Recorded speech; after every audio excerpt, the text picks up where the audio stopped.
Welcome to the warm-up of the warm-up.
I should have read the news this week.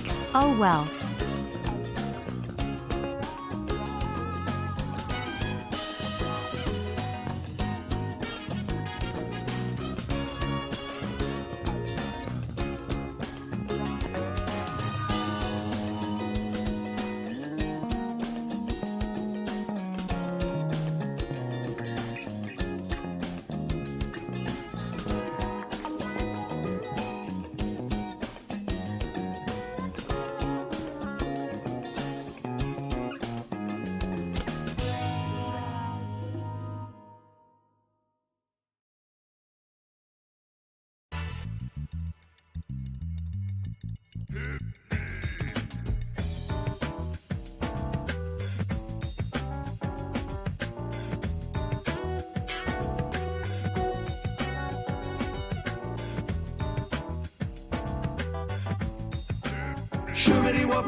Good evening, good evening, good evening, good evening, good evening, good evening, good evening, and welcome to another episode of Game Night on Saturday the 13th of November. I hope everybody is doing well.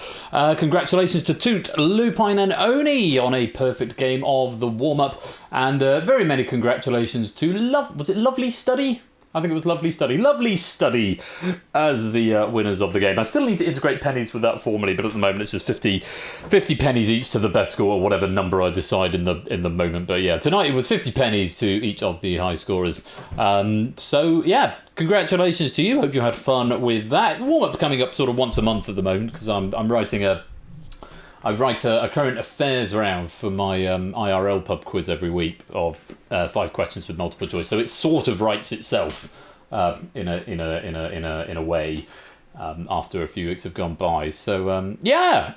Anyway, hope you're well. You had a good Saturday. I've had a very busy Saturday actually. Very busy Saturday. What have I been up to? We went to Dexter's last puppy party this morning. And there were no puppies there. He was very sad. So we can't go to the one next week, which should be the last one. After that, he's too old for them. But they've said we can come back the week after. Hopefully there'll be some more puppies there, because I'm not available to go next Saturday. So that was first thing. And then we went into town. and we had some lunch, and we opened up a bank account for Dylan. That was very exciting, very grown up. The downstairs lavatory is blocked at the moment, so I bought a plunger and I've not been able to unblock it yet. So I'm starting to worry it might be time to call the plumber out. Fortunately, we have got two lavatories in the house, so it's not necessarily the end of the world. But slightly irritating. One of those nice IRL problems that one has to contend with. Hypothetical question: is a puppy party without puppies still a puppy party? I mean, there was a puppy. Twas Dexter. Message from our sponsor, Digital David first. Super 15. Super 15 indeed. Thank you very much for the 15 months of support there, David. Hope you're keeping well, my dude. And thank you for your ongoing support here of Game Night. It's very much appreciated. And thank you as well to everyone who kicked off that hype train. AB Me subscribing for 12 months, a full year there from AB Me. Thank you very much. Colo resubscribing with Prime for 15 months. Jay White with the 7-month subscription. Tabstop with the 5-month subscription. Thank you very much to all of you for your support right here on Game Night. Without you, it's there's nothing to do. You could do the best quizzes in the world, but if there's no one to play them, then it would be a bit flaccid. So thank you all very much for the ongoing support. And for that hype train that kicked off. Let me stop that bonus right there. 25 players grabbing themselves 10 pennies. It's like a chickenpox party. You know what? No, not really. It's just where puppies come together and they get to socialise. There were 2 other dogs at the pet shop this morning, which were both Dachshunds. And of course, Dexter looks remarkably similar to a Dachshund. Let me see if I can just find this photo. And it's like, which one is the imposter? If I get that photo, if I just go to Just Cam a minute. Hello. Which dog is sus? If I put that right up there, I don't know if you can actually see that, but yeah, that's which dog is sus? Yeah, 2 Sossig dogs, and Dexter there as well. All of them the puppies. Well, one of them was a sort of almost a puppy. It was sort of 7-8-month-old Dachshund, and then there was an older one as well. And then there was Dexter, who is not a Dachshund, who's he's a Cocker Spaniel, but he's got the markings of a Dachshund. So the canine centipede. No, it wasn't. I think they were just dancing around and playing. Sossig dog, yeah. Let me say hello to you all. Good evening to Apodo Nuevo, and it's Sotley, Topper One Gaming, and Oni. Hello with Frontery and AB Me and Proogs and Tabstop, Shapes and Samster, Toot and Colo. Good evening to Big Man Aaron and Brian, to Lewis and Lupine, Jay White and Innes. Good evening to Free Ruckus and Natter, Paulus the Silent Marine, Exo Alto, Quizzle, Quizface, Lingo Maniac, David, and anyone else who is lurking and lingering in the chat. Alex Chen, welcome to you. Lovely to see you. I hope you're all having a great weekend so far, and that you're looking forward to some good trivia action. Now, double buzz off this evening. We are going slightly off the initial schedule. Puzzle Dan, good evening to you. Welcome to the stream. Going slightly off the initial schedule, but all be well. We've got 2 matches of that to play. We've got double red herrings as well, which very much looking forward to. 1 pack from me, 1 pack from Cycle Space, and those red herrings are going to be bookended by buzz off. So we'll have 1 buzz off, then double red herrings, and then a final buzz off later on. Hopefully, Jack will be able to join us a bit later on, who is playing in the second buzz off game against Prey, or formerly Prey. I think Prey's got a new Twitch handle now, so we'll have to find out what we're going to call him in a bit. But first of all, we have got our first game of buzz off to play, and let's find out who is going to be playing in this game tonight. It is going to be Oni versus It's Sotley. I see them in the green room. I'm going to drag them in, and we will welcome them to the game. Good evening to you both. Hello. There's one. Have we got an It's Sotley? We had this trouble last time, didn't we? With It's Sotley and this room right here. Shall we go back to the green room? Let's go back to the green room, I think. Let's go back in there. We'll try again. It's Sotley, can you hear us? Oh. Hello there, Fraser K _ welcome to the stream. That's what we'll be calling you later on. Do we call you Fraser or do we call you Prey? We'll have to figure that out in a bit. Do we have an It's Sotley? I'm going to have to fix the spreadsheet now, the tournament thing in Google Sheets. I'm going to have to change 1 name. That's really, really annoying. It's fine. Cool. Fraser, we'll go Fraser. Or Jeff. Jeff is also fine. It's Otley's disconnecting, reconnecting. It's Otley, have we got you? Oh, we got something. Try again. Hello, can you hear me? Hello! There we go. Lovely, lovely, lovely. All is well. Well, we'll do this one from the green room, so please nobody barge into the green room when we're mid-game. I mean, we could go to the broadcast studio and try in there. Let's just try it one more time. Whoops. Let's pop you all in there. Have we got you now, it's Otley? Yes, I believe so. I think for the first time the studio's working from. We are all good. Fantastic. Oh, hello, puppy. It's a puppy. He's I had to come and tell you this because it was absolutely hilarious. He's going to bed now because he's tired. Right. Now, one of the ways you can tell when a puppy is tired, hi stream, is that they start humping things randomly. Boys and girls do this, they just randomly humping. So he was just play wrestling with Hermione, and I walked into the living room to just check up on them, and she was on her back, he was on top of her, and he was humping her ribs. Oh, Dexter. It was so funny. You are a disgrace. She was just lying there, not knowing quite what to do, as he was just like... I don't know about this. I don't know how I feel about it. Chapping at her. It was really funny. Well, you go to bed, Dexter. It's nice to see you, and we'll see you all a bit later on. We're about to kick off this buzz-off game. Hope So it goes well, guys. Good luck, Oni and Disotley. Hope you guys do well. Well, obviously one of you will win, but have a good yes, game. that will all be lovely. Right, night, Dexter. I'm going to go and take this little pervert and put it Okay. Only a baby, so he doesn't really understand. Alex Chen, I will cash in that Show Me the Doggo in a bit. That was a free Show Me the Pupper for everybody, but the Show Me the Doggo will bring Hermione in a bit later on. Now, Oni, first of all, let me have very quick speaks with you. How are you doing, first of all? Good. I will probably need screen in the studio. Oh, yeah, right. I need to do that, don't I? I haven't done it yet. As usual, because of clever reasons, there won't be any sound at your end, but you just have to take my word for it. Oni, let's just take a look at the table and see how you got on in the last game. Obviously, you won, but you beat Matt the ref last time. So, how are you feeling about coming up against It's Sotley this evening? Pretty chill. It's going to be a fun match, I think this one's going to be. I got a rather fun little reward system here. Basically, me and Mrs. went to Hotel Chocolat, and I've got a whole bunch of these lovely amaretto truffles, and every time I get a chevron, I'm going to have one. Aha, nice reward system. That's good incentive for you. Well, it's great to have you back, and we of course wish you the very best of luck. I'm going to whisper the room code to you. Any username, but joining the game on buzzer.dev with this code, and we will hear that Oni sounds like this. I can't see. Hold on. I've just DM'd it to you in this one. Right. Okay. Sounds like -5 stars. this. There we go. It's Sotley. We come over to you. How are you doing? I'm not so bad, thanks. Yourself? Yes, ticking along quite nicely. Now, you beat Sparrow in the first round, and so going up against Alex now. How are you feeling facing Oni this evening? Not too confident. I'm very, very sorry, Alex, but, I don't want you having any chocolate.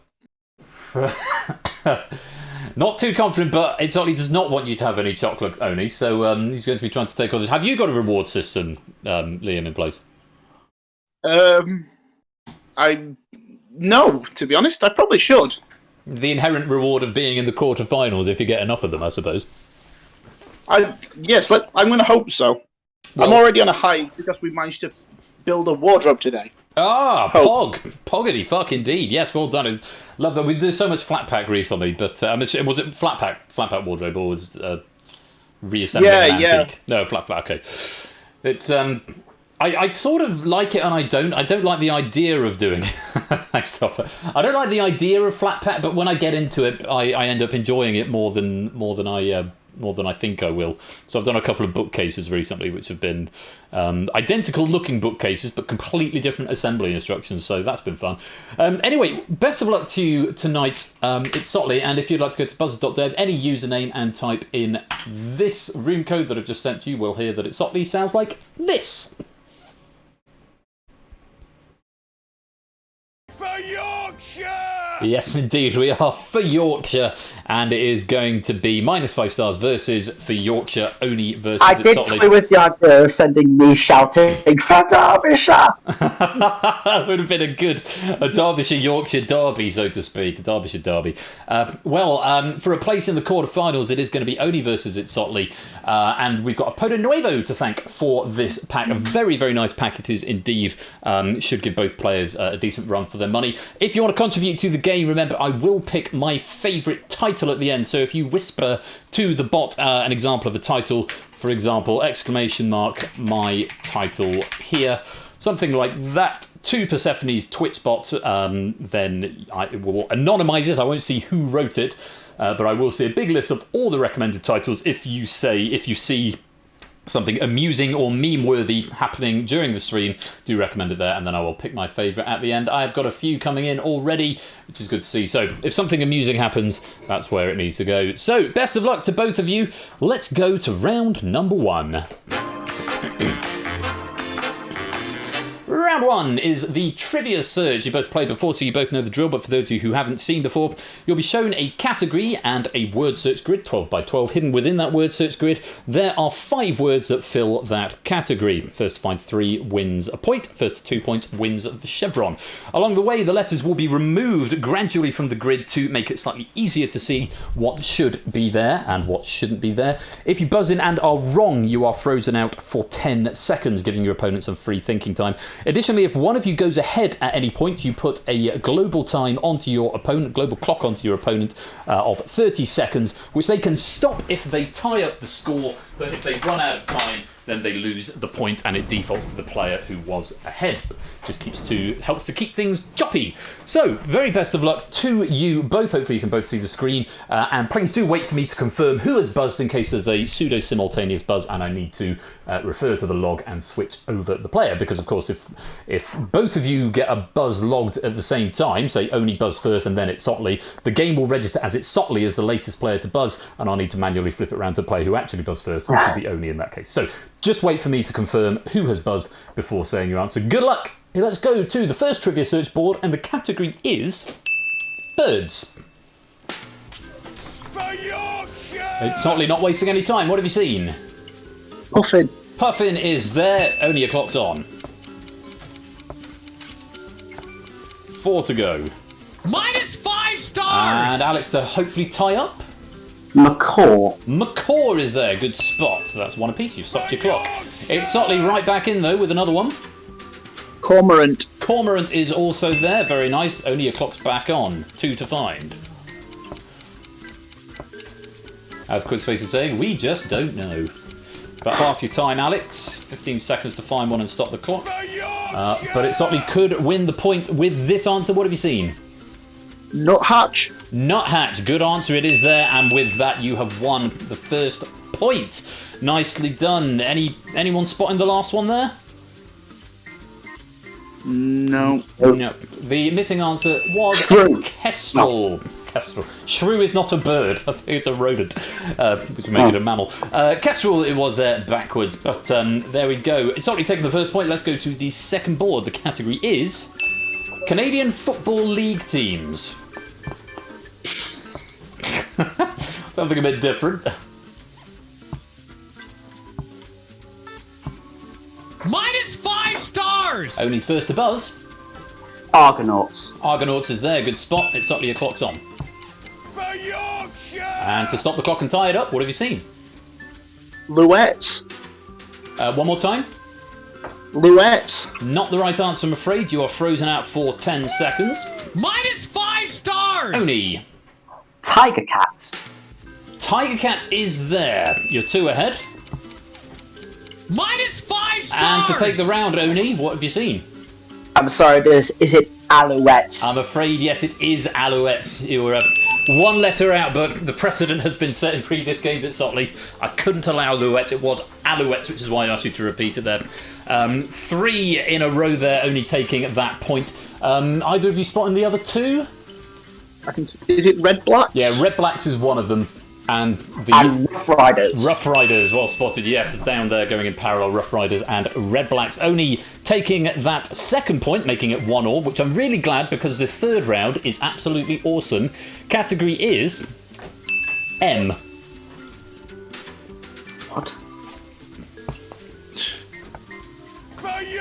It's Ollie to start us off. Dench.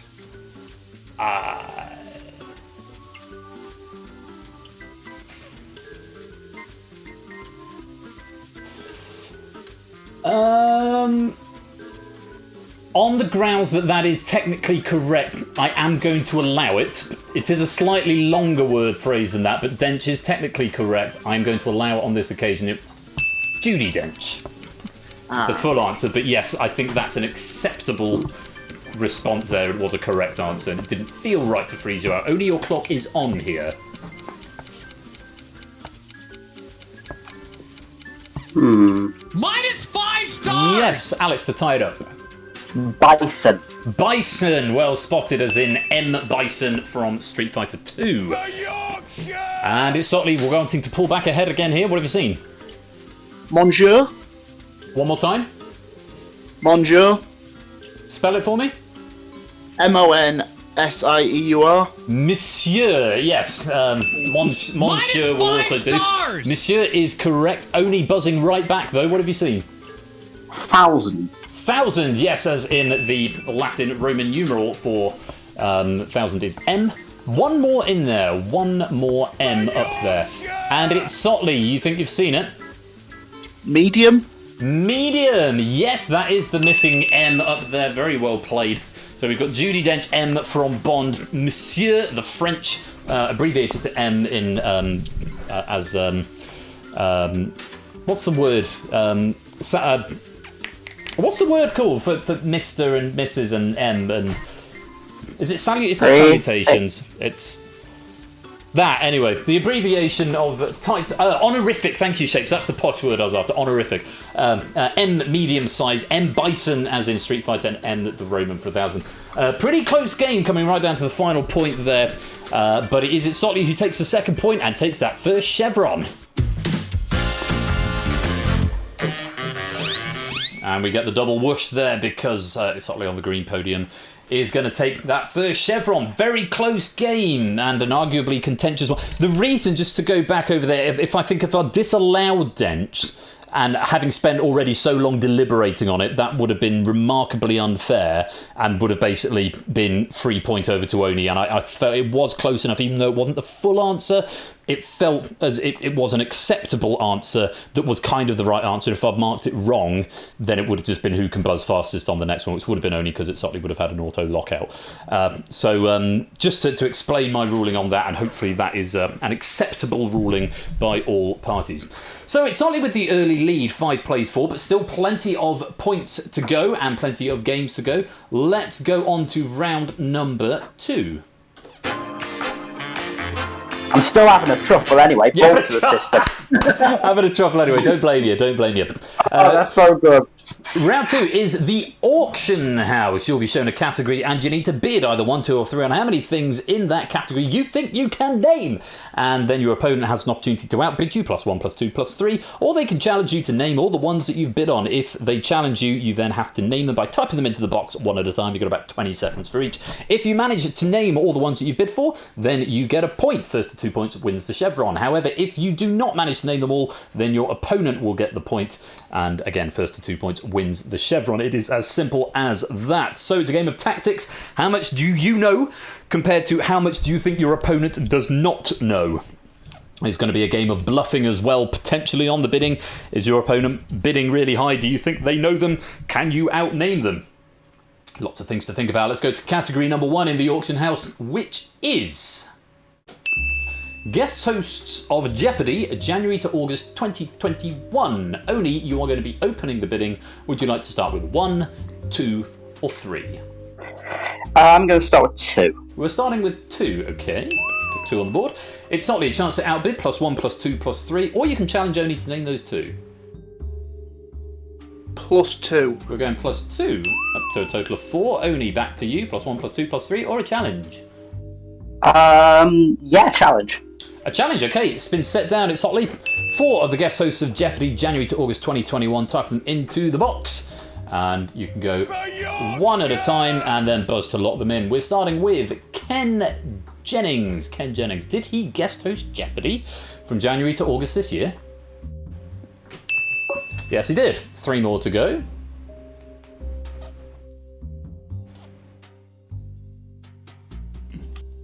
Help if I could type. Mayim Bialik. Mayim Bialik. Forgive my pronunciation if that is not correct. I know her from The Big Bang Theory, which is not a show I like, I just know she's in it. Did she guest host Jeopardy? Yes, she did. You 2 for 2. Halfway there, it's only 2 more, and the point is yours. This is one I'm a bit unsure on. Pretty sure he's a CNN anchor, but did he guest host Jeopardy? Anderson Cooper.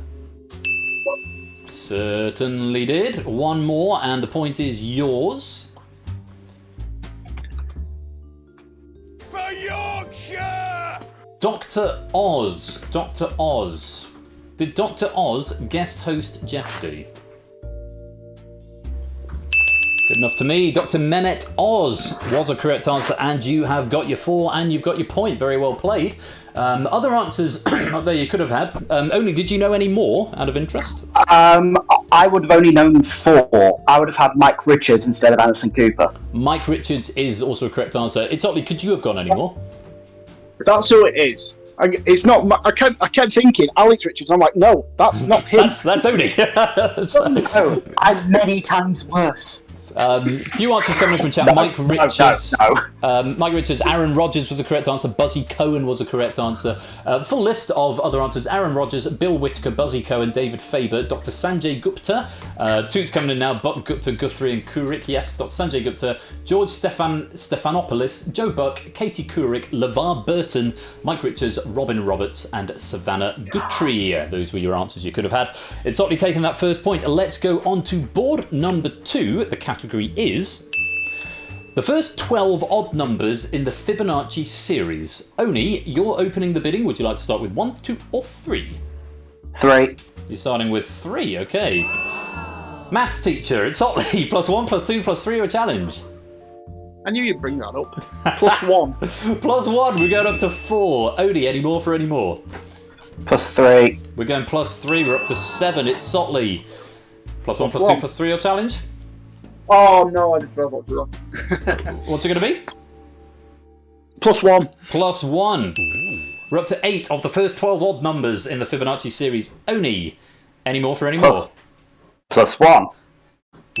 We're up to 9. It's Otley. Are you going to go any higher? That's not how I was expecting to go. +1. We're up to 10. Oni, decision to make, because you know there's only 12 answers here. It's Otley has bid 10. If you bid 2, then you're guaranteeing that you get to name all of them. If you go +1, you might have to name 1 fewer, but it's Sotley will have a chance to outbid you. So, or you could challenge right now and let Sotley name the 10. What's it going to be? Top is saying do +3. Shows how good I am at maths then. Alright, you can have it, fine. Is that a challenge? Yeah, I don't want to type. Okay, it's Otley. I need you to name 10 of the first 12 odd numbers in the Fibonacci series. For Yorkshire! Starting with 1. It's there. 1, 1, 1. All of the ones. For Yorkshire! You go for 1 again. Yeah, it's definitely there. There's 2 1s in the Fibonacci series. 8 to go. 1 + 2 is 3. 3. I have to make sure I just go check down my array because these numbers they've been put into alphabetical order, and the computer thinks alphabetical order is what the first number of the thing is. So I just got to be a little bit careful that I do press the right button. We're going for 3. That is a correct answer. And then 2 + 3 is 5. For Yorkshire! Going for 5. Let's see, is there a 5? Yes, there is. 3 plus 5 is 8. That's not odd. 5 plus 8 is 13. He's talking us all the way through it. It's 13 there. Yes, it is. I don't know if it's more for me or more for the show. Right. 8 plus 13 is 21. 21. Certainly there. 4 to go. 13 plus 21 is 34. 21 plus 34 is 55. 55. 3 more. 34 plus 55 is 89. 89. Yes, it's there. God, right. 55 plus 89 is 144. 144 plus 89 is... it's 144 plus 89. 2, 4, 4, minus 11. 233. So it's turning into a fast math round. Is 233 there? Just need one more from you. 233 plus 144. I'm hoping this is right. 377. Have you done it? Yes, you have. Very well played. Strong maths right there. What would the next Now two... do it in base 4. what would the next two have been? Do we know? God, right, hang on. That's 610, so that would have been 987. Is correct. And then the last of the 12? Then 987 plus 610, so 1,597. Chapeau, you could have got all 12 right there. So there we go. The first 12 odd numbers in the Fibonacci series are 1, 1, 3, 5, 13, 21, 55, 89, 233 and 377. Very well played. And it's certainly with that you have taken the second point and that second chevron. I'm more happy having my dignity getting maths right. You've never lived that one down. Oni just starting to slip behind now as it slightly leads 6-3, but we know the time warp can be a bit of a wild card round and it can get back to as close as can be even, and of course all of that can change when we get to round number 4. For now though, I'm going to be real, Chief. I'm getting my ass kicked here. Are you having another chocolate or are you depriving yourself this time? And the can goes open. Forget the chocolate, we're moving on to beer. Well, let's go on to round number 3. It's the time warp. You'll be shown 2 questions that have numerical answers, most likely years, and you've got to hit your buzzer when the slider is pointing to the year that you think the question took place in, if that makes sense. It'll take 15 seconds to go from the start to the midpoint, and then 15 seconds from the midpoint to the end. Each of you will buzz in one half on 2 different questions. Whoever gets closest to the correct year will win the point, and first 2 points wins the chevron. Simple as that. Of course, the numbers might not necessarily be a nice, perfectly evenly rounded number, so you've got to estimate roughly how far it's ticking by. It will go up in a perfectly even progression, but it will be exactly 15 seconds from the start to the middle and then the middle to the end. So you've got to estimate, first of all, what you think the answer is, and then B, whereabouts you think it is on the timeline. So, without any further ado, let's go on to the first time warp puzzle, which is... For Itzotli, it's sometime between 1919 and 1955. In what year was Jerry Mouse first named in a cartoon? Slider starts now.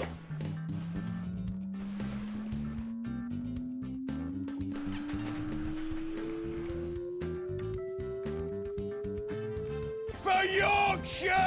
Slightly stopping at 1942. So remember, only if you do know the answer to this, you might have an idea of how much leeway you've got either way.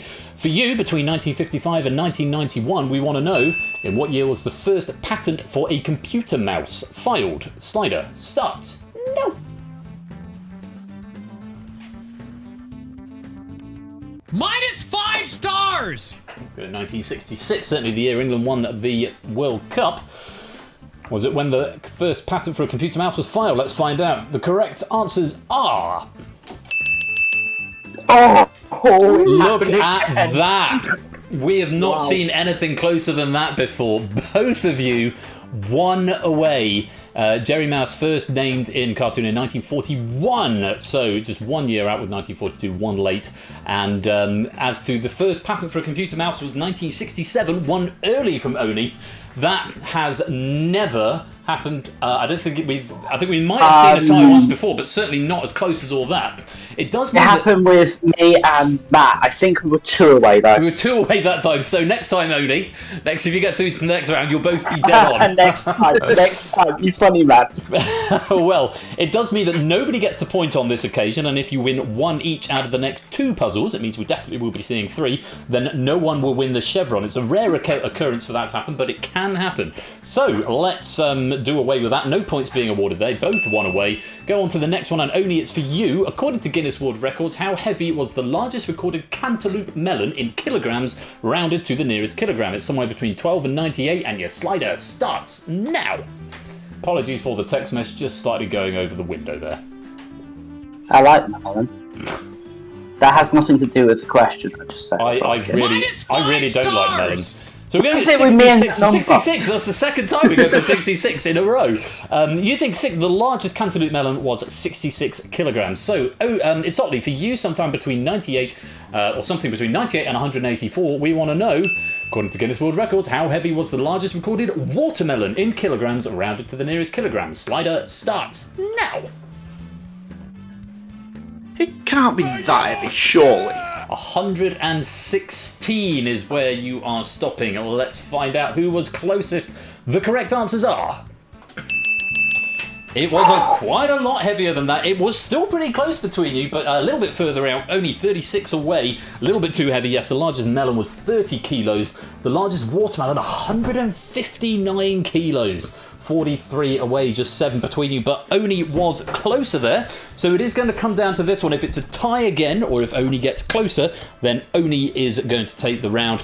If Itsotley can get closer than Oni, then it will be a tie and there will be no chevrons won. Itsotley, you cannot at this point win a chevron, but you can prevent Oni from winning one. Let's go to the final pair of puzzles, and we're going to look at Itsotley first, sometime between 1923 and 1971. In what year did Arthur Miller's Death of a Salesman debut? Slider starts now.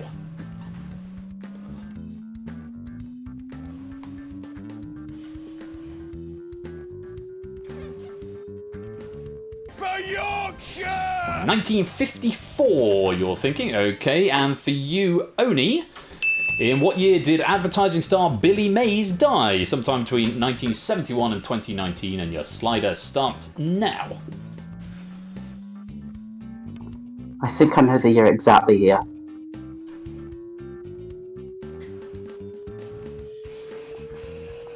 -5 stars! Are you happy? Undershot it by 4. I know it's 2010. You think it's 2010. Itsotley, do you know when Death of a Salesman first premiered?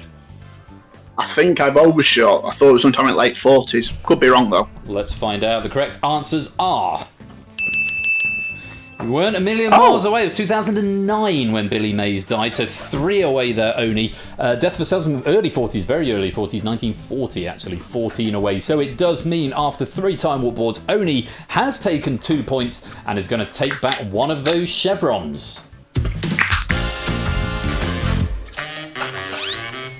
So after a dead heat on the first question in the Time Warp, we go to the final round, and it's Itsotley on 5 and Oni on 4. It could still go anyway. It is all going to come down to this. Let's go to the final round.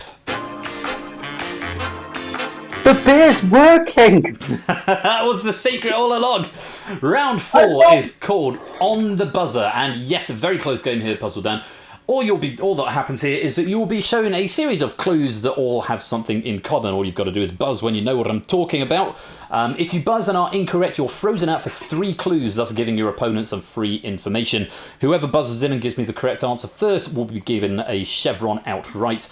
Whoever is the first to get an insurmountable lead, or indeed the first player to fill the board, will be our winner today. So, very best of luck to both of you. Buzz when you know what I'm talking about. Bear. Russian. -5 stars! Only after just 2 clues. Words that can follow black. Oh, he's good, isn't he? Words that can follow black is the right answer. Yes, very good. Oh, what is that? Is that a cocktail question? I just thought I wasn't going to get it. Black Bear, Black Russian, you'd have gone on to see Black Forest, Black Books, Black Mirror, Black Tuesday, Black Panther, Black Magic, Black Betty, Sabbath, Current Adder, and Blue, and White, and finally Hawk Down. Very, very impressive getting it after just 2 clues, and only you've taken the lead for the first time this game. 5 plays 4, it's Sotley now on the back foot. Let's go on to puzzle number 2. Buzz when you know what I'm talking about. Laos. Slovenia. -5 stars! And only again after just 2. Countries with red, white, and blue in their flag. Oh my god, you are on fire, sir. Red, white, and blue flags, almost exactly what I've got down on there. Again, after just 2 clues. You've gone on to see Slovakia, Chile, North Korea, Thailand, Australia, Liberia, Cuba, Iceland, Russia, Norway, France, UK, and finally United States. Yeah, flags indeed.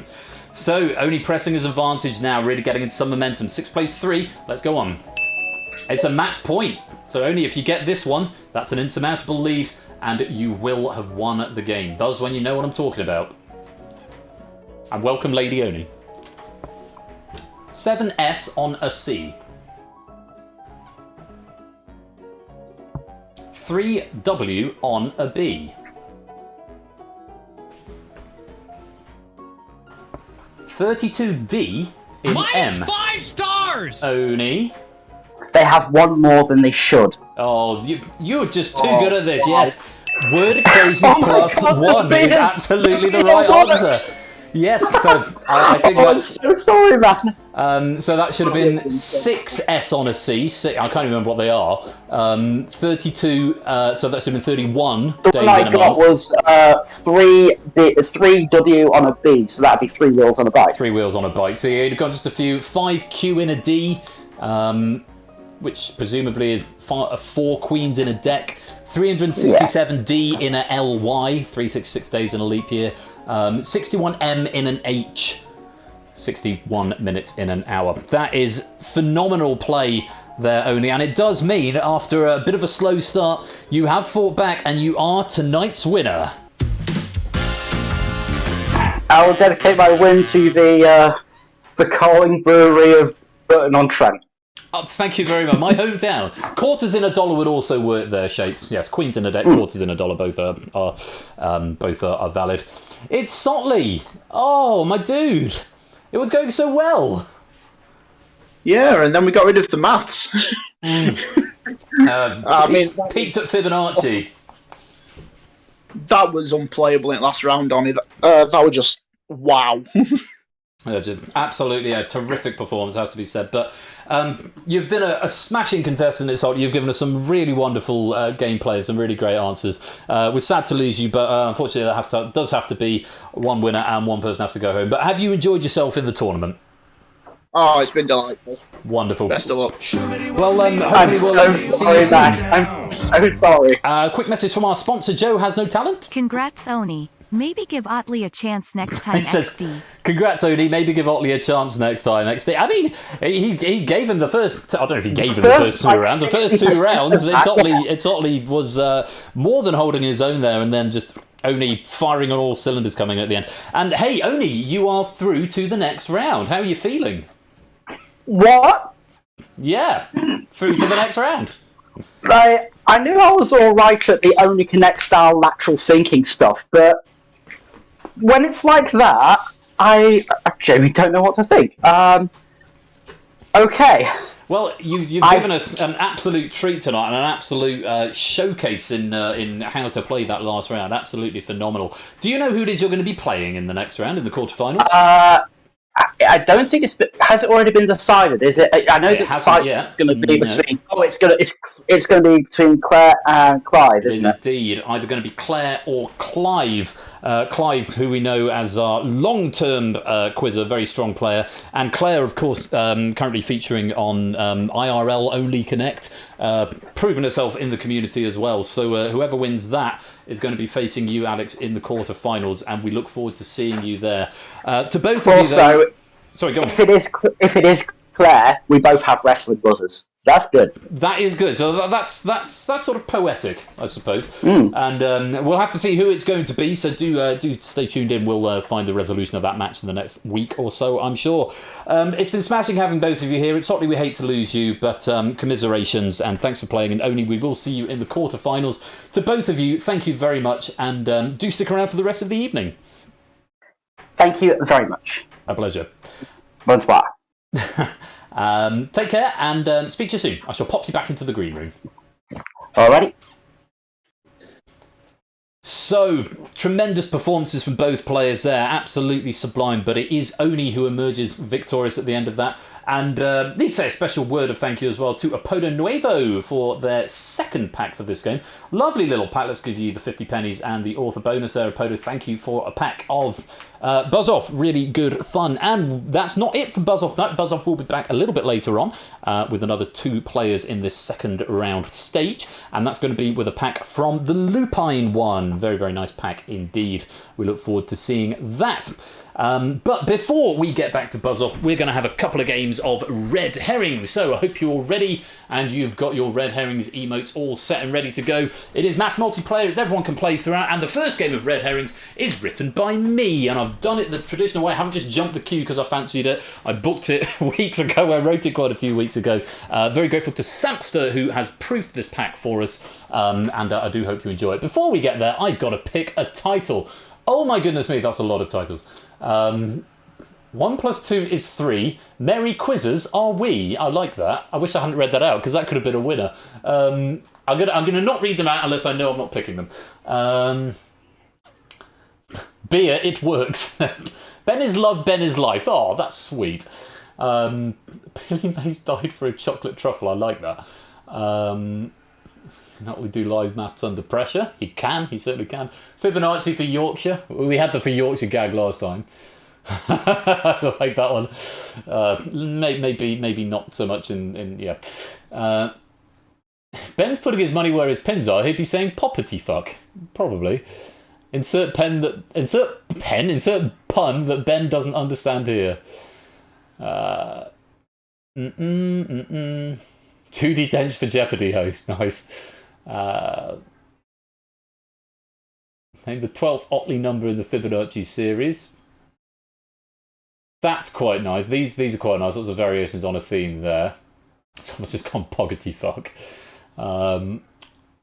Sometimes we just need a reward system. The Yorkshire Derbyshire Derby. Sure. To the bot an example.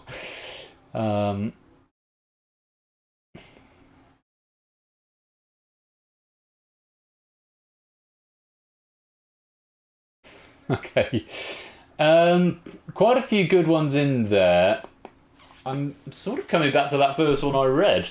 1 + 2 is 3. Merry quizzes are we. I could break with tradition and pick that one, even though I've already told you. Was there anything else? Was there anything else? Nothing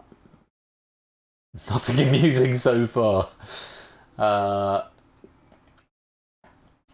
I don't generally like to pick titles that reference the players directly, so I'm discounting Oni Connect for that reason, but that one is very good. Likewise, the one where Otley does odd Fibonacci.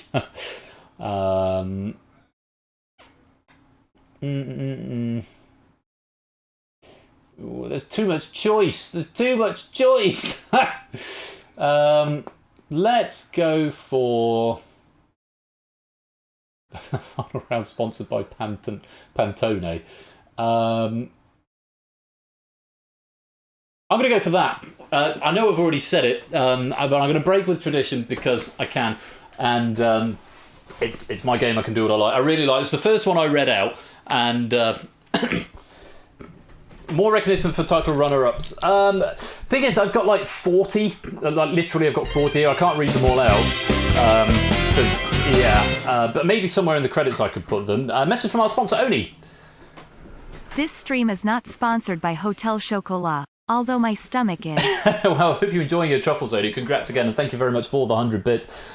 Yeah, I can change the rules, even though I've already read it. It is the one that is leaping out at me most. It's quite clever, and it references something that goes on here a lot, plus the Fibonacci reference without saying Fibonacci directly. So, do stick around, because in just a couple of minutes we're going to be playing the first of 2 games of Red Herrings.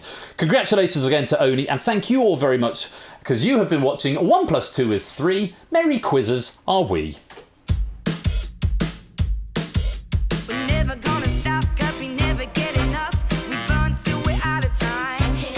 And when we get to the end, we're gonna do it again. 'Cause tonight is when we come alive. La la la la, I'm all about it. La la la la, I'm all about fun. I wanna dance the night away until we see the light of day. Come give me some. Don't you wanna come? Don't you wanna come? Don't you wanna come alive? Whoa, oh, oh, oh.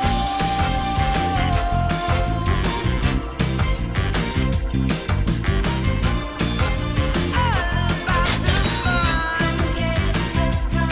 I wanna dance the night away until we see the light of day. Come give me some. And thank you very much to Jay White for that title there. Did enjoy that one a lot.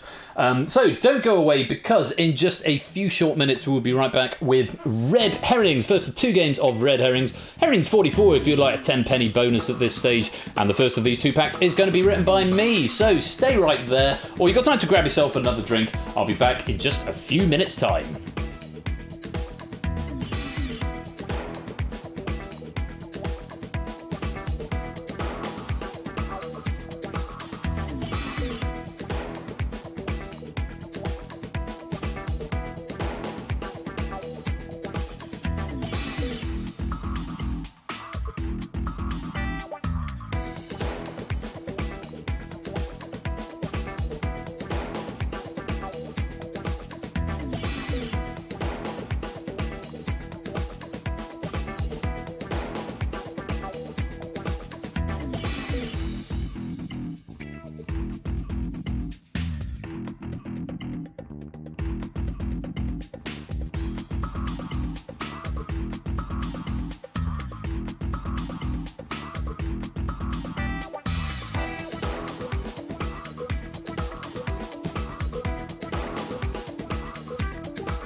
welcome back to part 2 of Game Night, and it is Red Herrings time. Oh, what's this?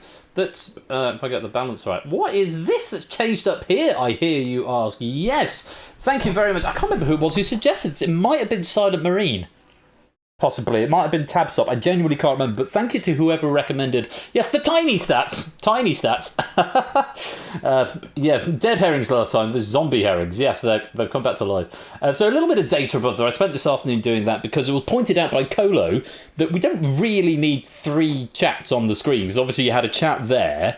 You had a chat there on the OBS overlay. And then you've got the actual chat that you're typing into as well. So I thought, well, I'll repurpose this. I threw it together this afternoon. I hope it works. I did do some testing with it, and it seemed to. And it's just some extra information that you might find interesting for this question, the round, and the total. Just give you an idea of how many players in percentages have gotten things right and wrong. So, yeah, I thought it'd be just something a little bit different. Yes, at the moment, everyone is 100% abstention because that's just the placeholder text because no one's asked any questions yet. Anyway, if you want to play Red Herrings, this is my pack, and I'm sort of returning to my roots with it a little bit. I think the first round might be exactly the same as the first round of Red Herrings I wrote, and possibly similar in content as well. But if you want to play my pack of Red Herrings, then you need to type in the lobby code and come and join the game. AJHY is what you need to type in. Come join us. Room for 49 of you, I think, in this game.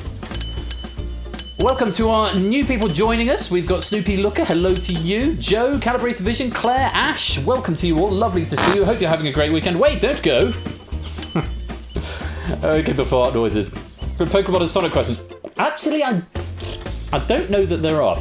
This just in, actually, I need to mention this. Apologies both from me and from Apodo Nuevo to Itsotley in the first instance and to everybody else. There was a factual error on the last game regarding the first time Death of a Salesman premiered, which was actually 1949, not 1940. So Itsotley, who I said was wrong because he thought it was late 40s, was actually much closer than I gave him credit for there. But it wouldn't have made any difference to that particular point, and more importantly, wouldn't have made any difference to the overall scores. So apologies that managed to sneak through both in my proofing, and Apodo sends his apologies as well. But no harm, no foul. But we do like to be responsible for the trivia that we put out here. So there we go. I've got too much stuff on my piano at the moment. It's a B flat.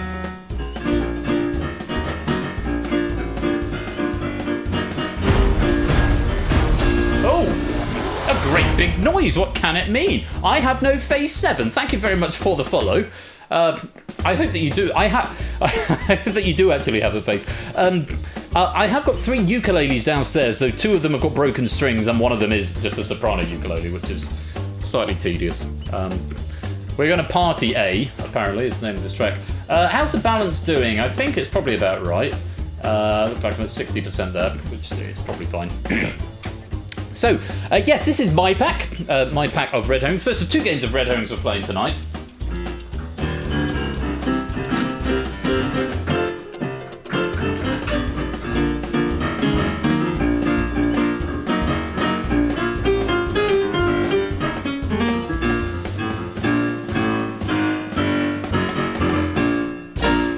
Yeah, something like that. What is this game about? It's a quiz trivia game. It's sort of general like fish, as Tom was saying. What I would suggest, I have no face, and welcome to the stream. Great to have you here. It's an original game designed by me on my studio Persephone's chair. If you want to play, it's all done through chat, or rather whispering to Persephone's Twitch bot, who will be the one answering asking the question. So if you want to play, you need to type in that code, AJHY. If you type that code in, then you'll be brought into the game. Yes, as David is saying there, you whisper to Persephone's Twitch bot, and Kolo's saying as well. But if you want to play, you have to join at the start of the game. You can't join halfway through. So if you want to give it a go, type in that code. I'll give you another few seconds to do that, and then we'll get this game underway. 30 players in so far, which is very gratifying. Thank you all so much for joining me. But yes, it's sort of general knowledge. It's probably the best way I could describe this one. It's quite general knowledge-y. Samson said he liked this pack. He thought it was pretty good. Round 2 is a little tricky. Welcome, Snoopy. Welcome to the game. Good to see you. Hope you're keeping well. Right, last call for anybody wanting to come and play this first game of Red Herrings tonight. I'll count you back from 10. And I have no face, welcome to the game, good to see you. What I will say is make sure you whisper to the bot, that's the most important thing. Watch the chat, keep your eyes on the chat, because when the question's in the chat, the question is live. And whisper your answers, it's just multiple choice in this, whisper your answers to Persephone's Twitch spot. Oh, lots of people joining, hello, welcome. 34 players in, so just the last couple of seconds, and then we'll lock it up. But yes, whisper to the bot, and keep an eye on the chat, very important. Right, I'll count you back from 5, 4, 3, 2, 1.5, 1, half. All right, let's lock it up. Here we go. And yes, I will explain all the rules as we go. And we're going to start with round 1, which is 1,000 words. 1,000 words. In this opening round, you get 1 point if you give me the correct answer, and you lose 1 point if you give me an incorrect answer. There will be 12 questions in the round, 16 answers displayed around the edge of the screen. Answers will never be repeated, but 4 of the answers will never be used. So those are the red herrings. You want to avoid them because those will always be wrong. Remember, you lose a point if you're wrong, so if you're not sure, you may want to abstain, or you could have a gamble. Additionally, secreted amongst these 12 questions, there will be 3 bonus questions. 3 bonus questions, and these are worth 3 points if you give me a right answer, but you lose 3 if you give me a wrong answer. So bear that in mind. And as the title might suggest, this opening round is a picture round. So if you want to take a minute to take a screenshot and put it onto another screen, that is a perfectly valid tactic if you want to do that. I might even go full screen for just a moment so you can take a nice little screenshot. So round 1 is 1,000 words. You've got to whisper A through P to the bot. Here are your options. A, B, C, D, E, F, G, H, I, J, K, L, M, N, O, P. Okay. So, snipping tool, yes, snipping tool is good in this game. So what I will just temporarily do is just go to a full screen, which is just monitor profile there. I won't keep it there because I know the whisper bot covers over the bottom corner. But if you just wanted to take a quick screenshot of that, yeah, if you want to take a quick screenshot of that, I'll give you 5, 4, 3, 2, 1. And now let's go back to game no cam. So, 1,000 words, very, very simple. The questions will just be simply the name of the artist. You need to match the artist to the picture. Simple as that. The dogs and they're playing poker. I know, right? Where's the poker playing dog? That's I. Do you know who wrote it? Who painted it? Who painted it? Shut up, Ben. Let's get on with the game. Good luck. Have fun. Let's go to round 1. It's 1,000 words. Here's question number 1. Darren Brown, 1998. Mr. B, the movie. Oh, God, Jesus of Nazareth. Remember, you lose a point if you're wrong. G, that's Orson Welles, is painted by Darren Brown, who's also a painter. Half and half, or about a third of each. A third getting it right, a third getting it wrong, a third abstaining. Johannes Vermeer, 1665. Which of those was painted by Vermeer?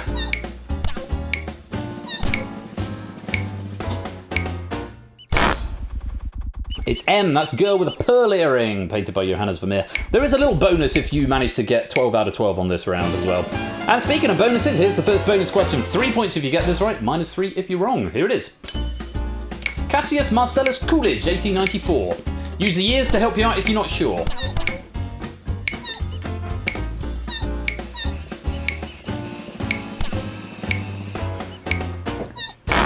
That was your dogs playing poker. It's actually from a series of dogs playing poker. That one's actually called something different. Because I'm a terrible amateur, I've actually forgot what it is. Let's go on. Question number 4. Pierre-Auguste Renoir, 1876.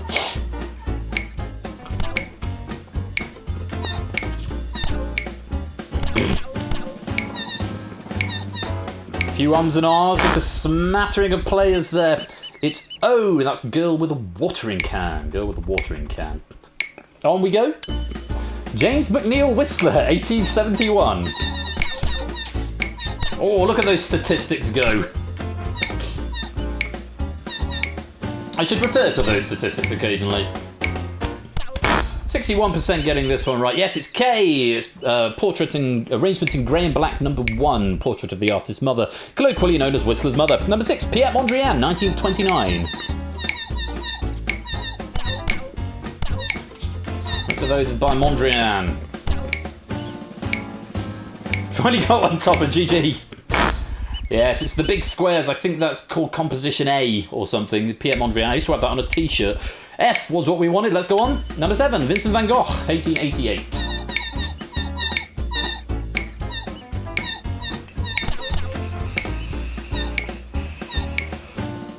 Was it Piat or Pete? My bad. It was the sunflowers down on N. 73.5% of you getting that one right. Nicely done. On we go. Oh, it's another bonus question. What excitement. 3 points if you get this right, but -3 if you're wrong. Take a look.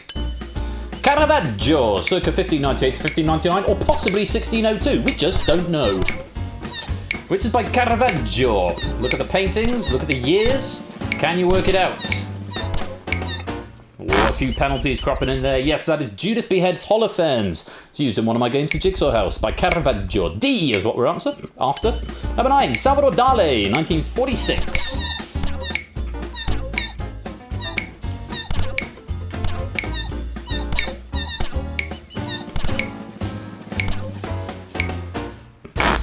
Just under half getting that one. Yes, The Temptation of St. Anthony down on J. Well done if you got that, by Salvador Dali. Next, it's the third bonus question of the round. 3 points if you give me a right answer here. -3 if you're wrong. Take a look. Pablo Picasso, 1937. Hey Ham, look, I'm Picasso. I don't get it. You uncultured swine. What are you looking at, you hockey puck?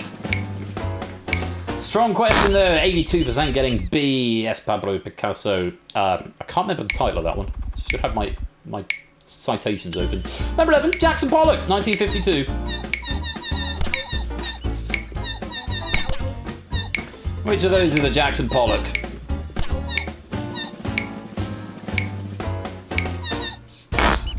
It's C. Yes, C is a Jackson Pollock. Again, it's got a really strange name, but I can't now remember. Finally, number 12, Rembrandt, 1632. Remember, none of these answers will be repeated, but there are 4 red herrings up there. Can you work out the Rembrandt?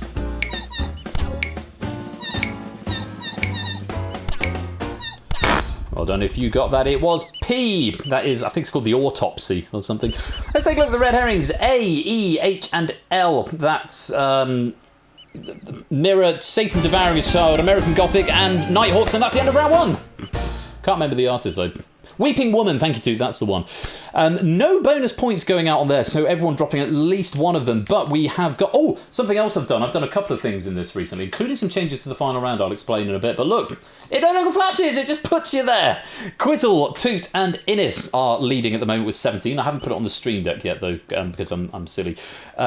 Proogs and Free Ruckus, both on 12. Shapes and Colo and Oni all on 11. Apodo, Paulista both get 10.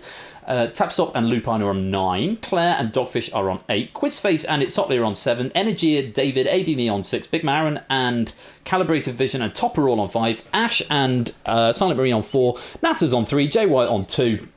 Snoopy is on 2 as well.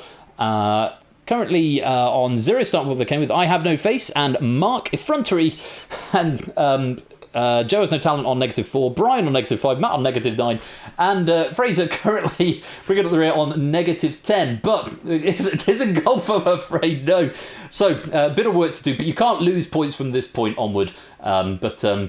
Maybe it gets a bit harder, maybe it gets a bit easier.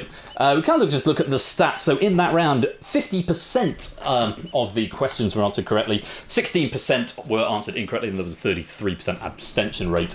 Of course, that is the total for the game. So about half getting it right in that round of all the potential questions. So that's all of the players times by 12, 50% were answered correctly. So that's just a nice little bit of trivia. It'll tell me how difficult or easy a round was. And let's go on. Let's play round number 2. Let's just say we'd like to avoid any Imperial entanglements. Yes, a bit of a Star Wars reference for you there. Let me explain the rules of round number 2. In round 2, you get points for answering faster. Yes, points for answering faster. So if you answer in the first 5 seconds, you get 3 points. If you answer correctly in the next 5 seconds, you get 2 points. And if you answer in the last 5 seconds, you get 1 point. Okay, simple as that. If you get it wrong, you don't lose points, but what you do is you freeze yourself out of the next question. Okay, so the next question might be one that you know, but if you're frozen out, you'll be orange and you won't be able to answer. So think carefully before you answer, because getting it wrong does still carry a bit of a penalty. Additionally, there are 3 bonus questions secreted through this round. These are not timed and they are worth 5 points no matter when you answer them, but you can still freeze yourself out if you get a bonus question wrong. And also, more importantly, you can freeze yourself out of a bonus question if the question that follows the one you get wrong is a bonus question. Bonus questions will never be concurrent, and they will never be first, and they will never be last. If that gives you any sort of information. Apart from that, they are random, so think carefully before you answer if you don't want to freeze yourself out of a bonus, because those are the ones with the big points. So let's just say we'd like to avoid any Imperial entanglements. That is a reference to Star Wars, Itzotli, which I'm sure very well that you knew. Let's take a look at the answers. Mile, international fathom, yard, thou, barleycorn, league on land, British cable, twip, hand, foot, chain, rood, rod, furlong, inch, link. Those are your answers. Yes, Matt says it subtly. Well, you say Matt, but I'm going to bring my my factoids up for this. You are going to be shown a length in meters, and you have to tell me what that correlates to in imperial. So you'll be shown a metric measurement, and you have to tell me what that is in imperial. This is the round that Samson said might be a little bit hard, but he thinks most people should be able to pick up at least a few points. So we'll see what Star Wars. It's sort of maths, but it had to be done eventually. Good luck, have fun. Round 2. Let's just say we'd like to avoid any imperial entanglements. Imperial entanglements. Here's question number 1. 0.008 meters.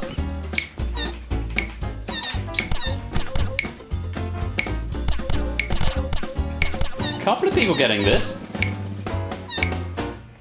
Did you manage to work it out? It's a barleycorn, which is 1/3 of an inch. Also, that's the measurement that they measure shoe sizes in. Fun fact for you. Orange, if you're frozen out, 185.318 meters.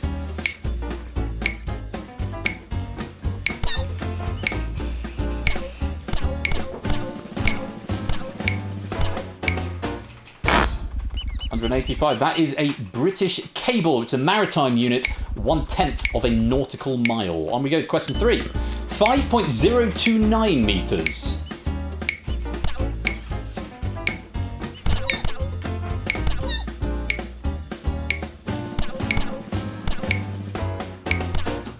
Big abstention rate on that one. Tricky one.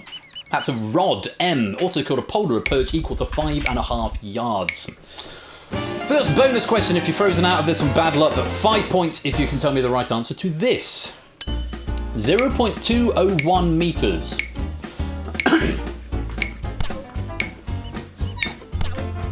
Nathan's getting there for 5. Anyone else? Well done if you did get that. Just Nata, I think it's a link. 1/100th of a chain or 1,000th of a furlong. 201.168 meters.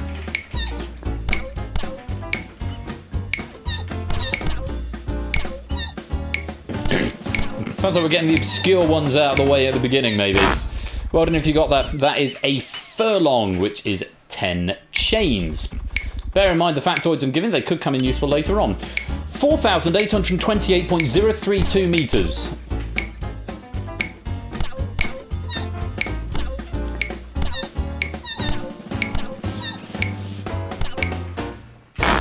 On land, that is a league, which is equivalent of 3 miles. Well, I don't know if you got that. Onwards to the next. 0.102 meters.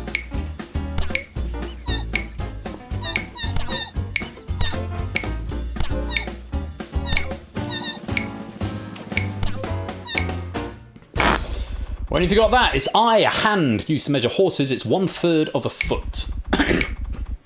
On to the next. It's another bonus question. 5 points if you can give me a correct answer to this. Take a look. 1.829 meters. It's worth 5 if you can answer it correctly. Shapes is there. Anyone else? Just shapes, that's an international fathom. It's a maritime unit. It's 1,000th of a nautical mile.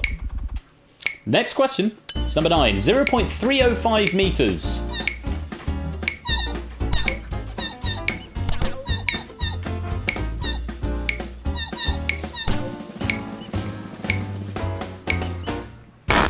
Well done, quite a few getting that. Yes, that's a foot. It's 1/3 of a yard. Well done if you got that one. Let's go on. 0.914 metres.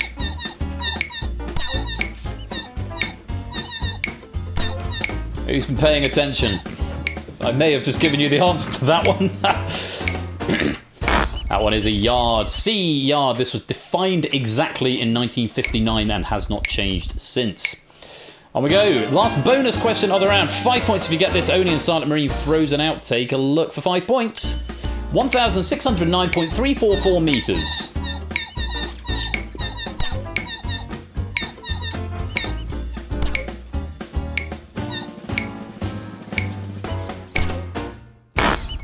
It's a mile. 1,760 yards or 80 chains is a mile. Okay, question number 12, the last one. 20.117 metres.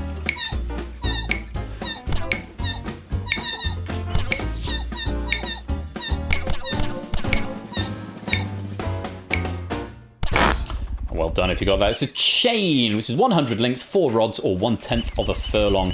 The missing answers, the red herrings there, thou, twip, rude, and inch. And that's the end of round 2. No bonuses again. Yes, an inch is 0.0254 metres, 1/12 of a foot. A twip is 0.0000176 metres. It's small. A thou is 0.0000254, also known as a mil. And a rood, the only other one up there, is a unit of area, not length. There we go. Oh, tricky round. Let's take a look for the round. 29% correct, 23% incorrect. 47% abstention rate on that, which makes me think that was maybe a little bit hard, but hopefully we had some fun and some people picked up some points. British passport, yeah, that's the way it goes, but I wouldn't have had a clue on most of them, I have to say. Anyway, that is the end of round number 2. At the moment, let's take a look at the scores. Quizzle is in the lead with 34. Toot in second with 28. Innes has got 27. Energia and Shapes both on 25. Prug's on 23. Podo and Big Man Aaron and Colo all on 21. Tabstop's on 20. It's Sotley on 18, along with Ash and Lupine. Claire and Paulister and Free Ruckus all on 17. Topper's on 16. Calibrated Vision and Quizface also on 16. Dogfish and David on 15. AB Me on 14. Natter and Oni and Snoopy are on 12. Brian's on 9. Silent Marine on 6. Effrontery on 5. Joe's on 3. Jay White on 2. Matt on 1. I have no face and Mark still on 0. Fraser still on negative 10, still with some work to do. But don't worry, there's 2 more rounds. You could make that up. Let's go on to round number 3. Round 3 is judge a book by its opening. In this round, you get more points the more of an accumulation you have. So the first question you get right is worth 1, the next one's worth 2, the next one's worth 3, and so on. If you get a question wrong, it breaks your streak, and the next question will be worth 1. You have to start rebuilding from scratch. If you abstain, obviously you don't get any points for it, but you don't break your chain. So if you get the first 2 right and then sit out, the next one you get right will be worth 3, so it continues that chain. So you'll be purple if you're on a streak, or blue if you have reset, and the next question is worth 1. So if you've got a bit of a chain, a bit of a streak built up, it might be worth sitting out the question if you're not sure, because it does preserve your score, especially if you've got quite a big streak going on. So bear that in mind. In this round, judge a book by its opening. I think my original title was judging a book by its opening. That's basically what this one's all about. I've put some rich text tags into the answers, so the answers that come up in the chat might look a little bit strange, but hopefully they'll pass correctly on the screen. It's very, very simple. Let's give you some options. They are 20,000 Leagues Under the Sea, Jules Verne, Atlas Shrugged, Ayn Rand, Our Mutual Friend, Charles Dickens, Northern Lights, Philip Pullman, The Call of Cthulhu, H.P. Lovecraft, 1984, George Orwell, The Picture of Dorian Gray, Oscar Wilde, Harry Potter and the Philosopher's Stone, J.K. Rowling, The Lion, the Witch and the Wardrobe, C.S. Lewis, Finnegan's Wake, James Joyce, Jane Eyre, Charlotte Bronte, Moby Dick, Herman Melville. Those are the answers. And as the title suggests, you'll be given the opening sentence of the book, and you need to tell me which book it represents. How much is A in metric? Good question, not sure. sure. In this round, there are only 12 options, 9 questions, and 3 red herrings. There are no bonuses attached, but you do get a little bonus if you manage to get 9 out of 9. You've got a bonus of 5 points at the end. Good luck, have fun. Round 3. Let's judge a book by its opening. Here's question number 1. In these times of ours, though concerning the exact year there is no need to be precise, a boat of dirty and disreputable appearance with 2 figures in it floated on the Thames between Southwark Bridge, which is of iron, and London Bridge, which is of stone, as an autumn evening was closing in. That is the longest one. That's Our Beautiful Friend by Charles Dickens. C is what we're after there. That's the longest of them all. They get shorter. Number 2. There was no possibility of taking a walk that day.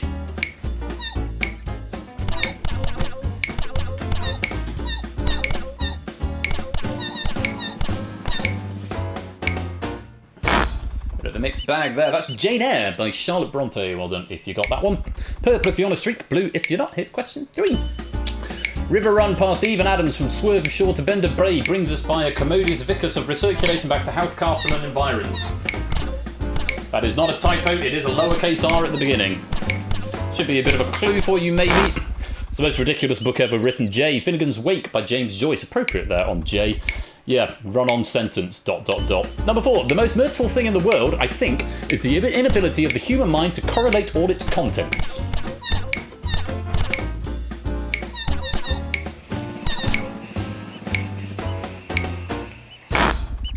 That's a Call of Cthulhu by H.P. Lovecraft. I don't know if you got that. Purple if you're on a streak, blue if you're not. Next question. Number 5. Mr. and Mrs. Dursley of number 4 Privet Drive were proud to say that they were perfectly normal, thank you very much. Looks like the rich text is doing just fine in the chat, which is good to see. Most of us getting that. That's H. Harry Potter and the Philosopher's Stone by J.K. Rowling. Onwards we go. Number 6. The year 1866 was marked by a bizarre development, an unexplained and downright inexplicable phenomenon that surely no one has forgotten.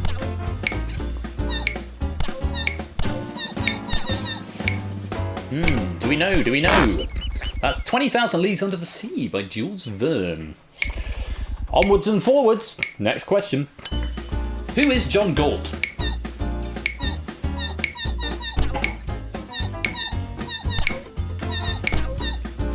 Do you know and can you find him?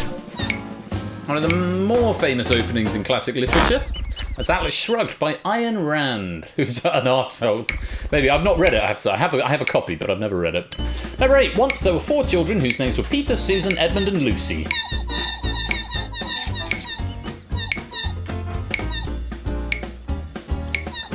A lot of green going on there, which is nice to see. Well, I don't know if you got that. It's The Lion, the Witch, and the Wardrobe by C.S. Lewis, first book in the Chronicles of Narnia series. Oh, don't read fair enough in front of it. Number 9, Call Me Ishmael.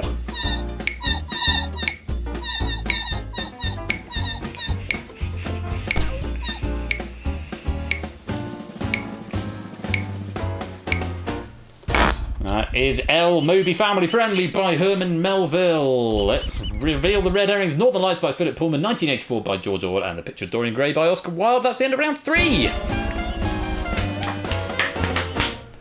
No bonuses again in that round. Oh, and a reminder that points equal pennies in this game. Though very many thanks to Oni, who's done a deep analysis of the data of all of the pennies to try and find out which games are overpowered and which games maybe need more penny rewards for them.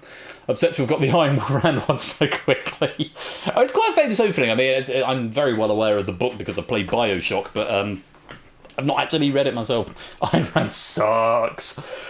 Well, at the end of that, Quizface still in the lead with 62. Toots in second with 56. Innes in third with 55. Shapes has got 46. Tabsot 41. Only now with 40. Free Ruckers with 38. It's Sotley 33 along with Prugs and Lupine. Apodo and Colo and Claire are all on 32. Energia and Topper on 31, Dogfish on 30, Ashes on 29, Aaron's on 28, Quizface 26, ABME and Portis are 24, Calibrated Vision on 22, Effrontery on 21, Snoopy's on 18, Natter and David on 17, Silent Marine on 16, Brian's on 13, Matt on 11, Joe on 9, Jay White 7, Mark and I have no face yet to score, and Fraser's slowly making his way back up the pack up to -6 now. All of that could change though as we go to the final round.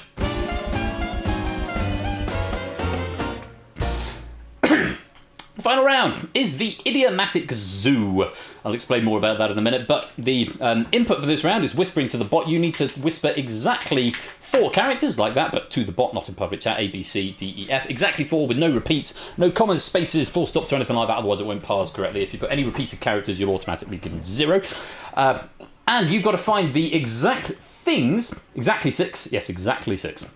Did I say 4? I meant 6. Sorry, my bad. I mean 6. I might have said 4. My brain's going at 1,000 miles an hour. Apologies. Yes, 6. Exactly 6. To the bot. Yes, find the 6 things that fit the criteria that will be revealed in a minute. If you get all 6 and you're first to do so, round 4 where you need exactly 6 answers. Yes, that's right. My mind's doing funny things. One day the answer will be A, B, C, D, F, and maximum points. Yeah, if you find all 6 and you're the first to do so, you get 50 points. The next one gets 45, the next one gets 40, the next one gets 35, and so on. Gameplay continues until either 90 seconds has expired, or 10 people have solved it, the 10th of whom will get 5 points, and then the round will end prematurely.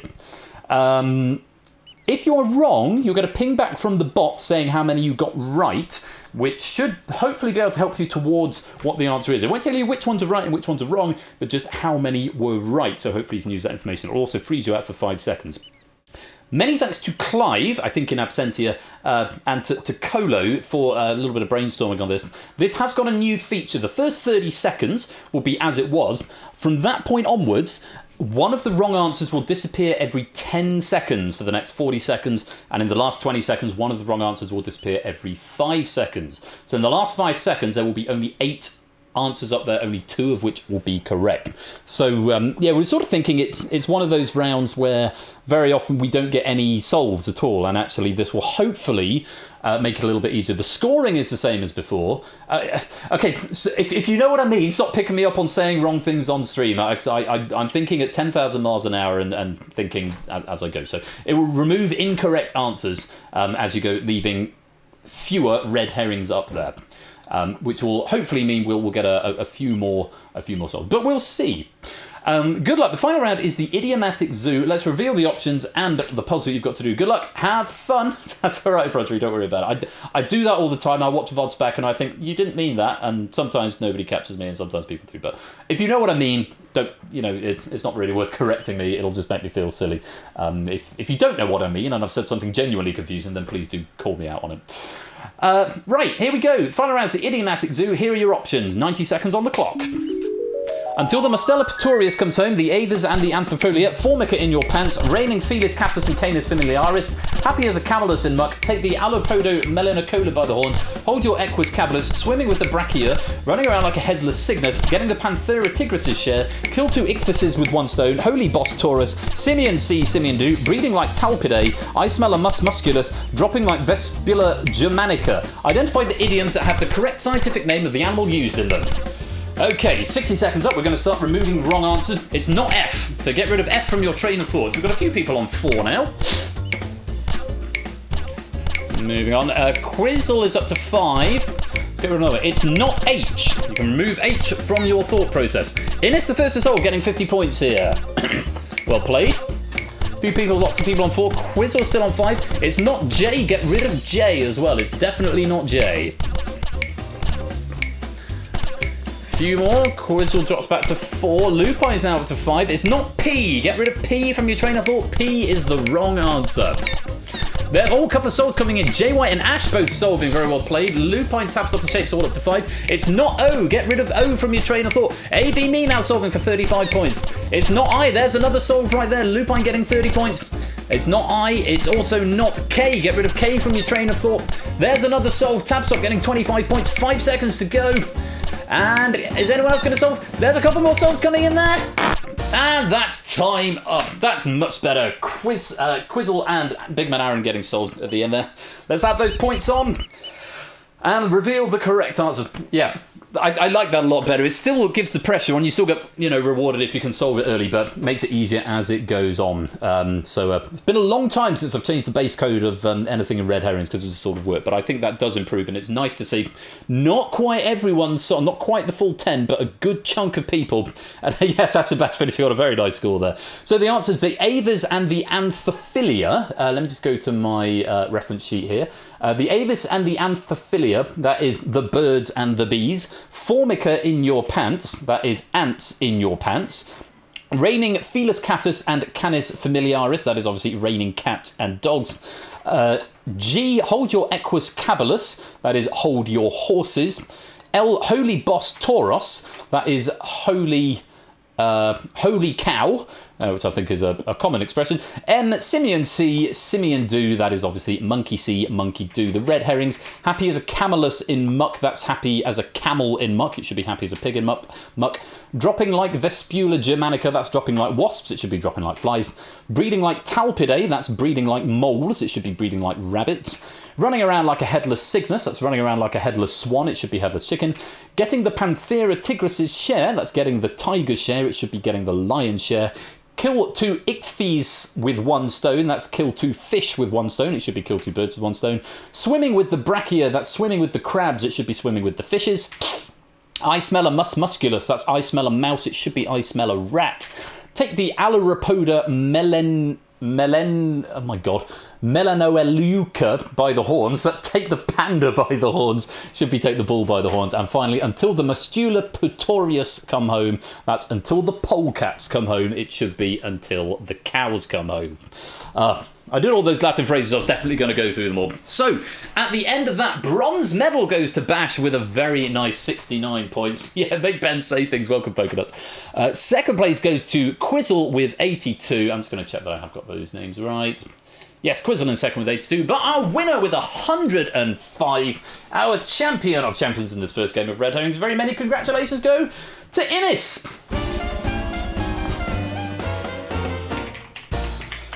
Quizzle second, Ash third. I'm going to write that down there in case I forget, because it only shows Innis at the end. Yeah, have multiple GGs from me as well. Multiple GGs. Hope you enjoyed that. Bit of Latin idiomatic zoo. Hopefully fun, and hopefully the new format it all worked from a technical point of view. Let's just look at the pack totals at the end of that. 42% of answers were correct, 20% were incorrect, 37% were abstained on. It doesn't track the statistics obviously in the final round because it's a very different format. But the last question of round 3, 85% of you got right. That's nice, isn't it? So, let me add some medals on. A red herrings gold going to Innis C. Red herrings gold. A war medal, there you go. And a silver medal was going to Quizzle. Quizzle. There you are, Quizzle 83. And that's going to be a red herrings silver. Quizzle 83 award medal. And a red herrings bronze going to Bash. GG. Add a medal to that medal cabinet of yours. Red herrings bronze. There you go, my dude. And I normally give pennies out, but I don't tend to give pennies out to myself for writing, so I'm not going to do that. But yeah, congratulations to our medalists, and of course, points equals pennies. If you've got a positive score, they will be added on when the credits roll in just a second. So if Benis Tchaikovsky is in his natural habitat, yeah, quite. Well, that was really fun to write. Pennies for Missy, I can give my pennies to Mrs. Flush, I suppose. People accuse me of nepotism at this point, but Mrs. _Royal _Flush. Is it 75? I think it's 75 for this. I won't give her the author bonus, but I'll give her 75 pennies. There we go. And everyone else can have some more pennies as well. Herrings 83 right there. Do grab them if you want another 10 pennies for free. That was fun. I enjoyed writing that one, and very many thanks to Satster as well for proofing that as well.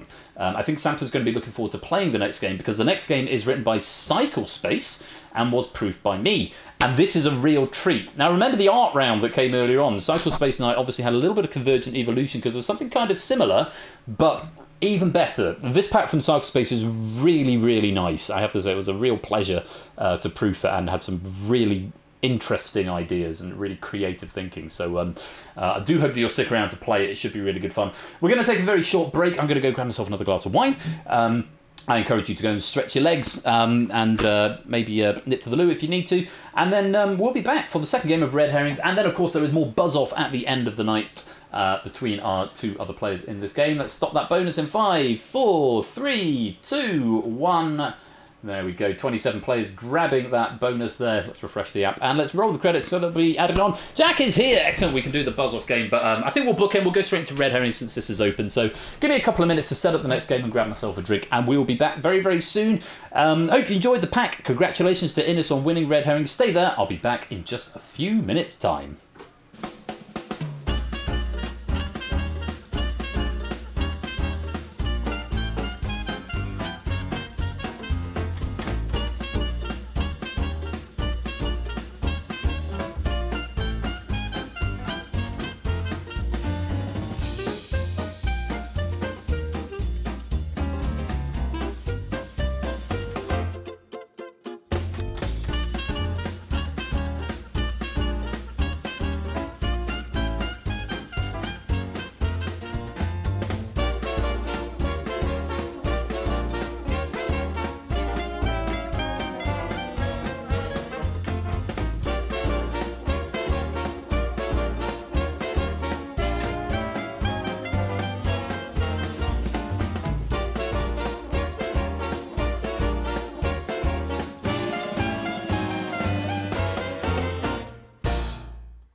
And stay right there, because in just a few minutes we will be back with even more Red Herrings, a pack from Cyclespace.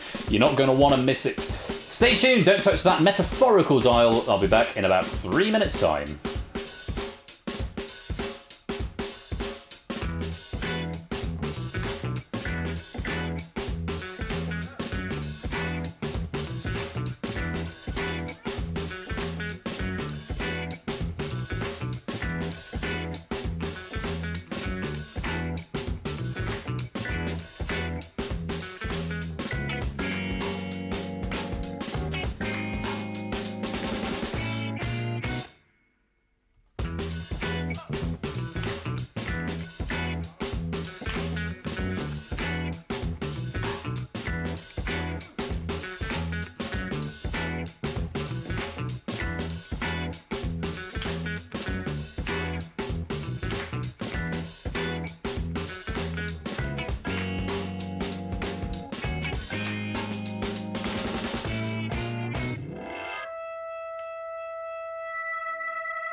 Welcome back to part 3 of Game Night on Saturday the 13th of November, and it's time for our second game of Red Herrings. This time written by Cyclespace, and I have to say, this is one of the most creative and inspired packs I've seen in a long time proof in this game. This game is just over a year old now, and we've seen some very creative packs come through. This one is just delightful, and I think you'll get a real kick out of it. So, if you want to play, you need to type in the code. IJKT. Oh, what are we up to that? IJK. That's almost the alphabet. Except not. It is a bit of the alphabet. And then T. I just kidding. Toy. I just kidding. Tar. I just can't tell. That'll work. Come join the game. This is Cyclespace's pack. You'll have a good time with this, I promise you. Yeah, it's a very creative pack. Very creative. Oh.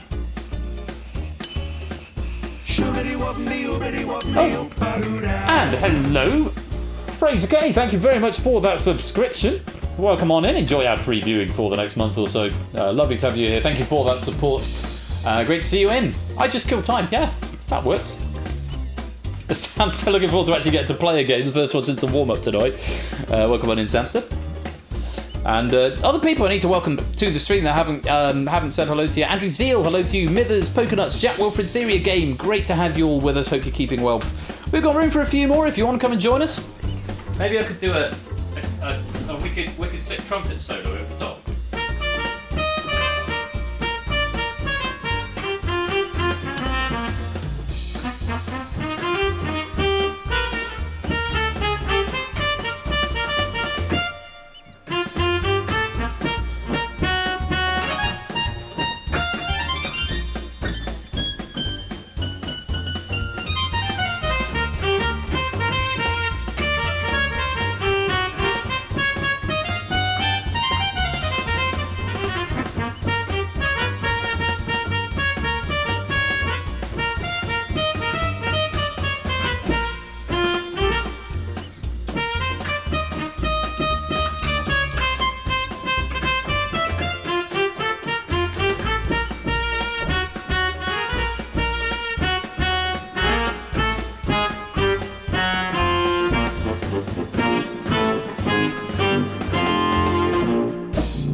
There we go. Some sick trumpet beats there. Very Mario Party. Lethal amounts of riffing, yeah. Lethal amounts of riffing. Right. We've got it to a nice round 28. That's 4 rows there, so we'll lock it up. This is Cyclespace's... Yeah, trumpet. To be fair, Bash, it's the sweet trumpet sounds. This is a live sample. Wait, don't go. That's quite a nice sound. The saxophone's also quite nice.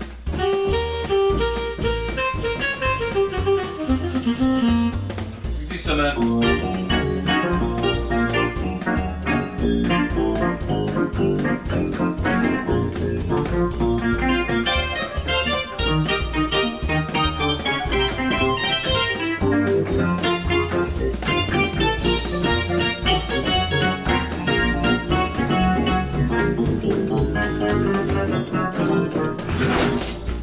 and so on. Yeah. So the two who sound bang. Well, it's the old Yamaha sound bang. It's not bad, but I mean, considering what I paid for it, I mean, it's quite a lot of piano for what it is, and it does the job for me. Right, we're gonna lock it up then. I don't know if the riff is near to the end. I'll put some slap bass on with it. Is that 55, 54?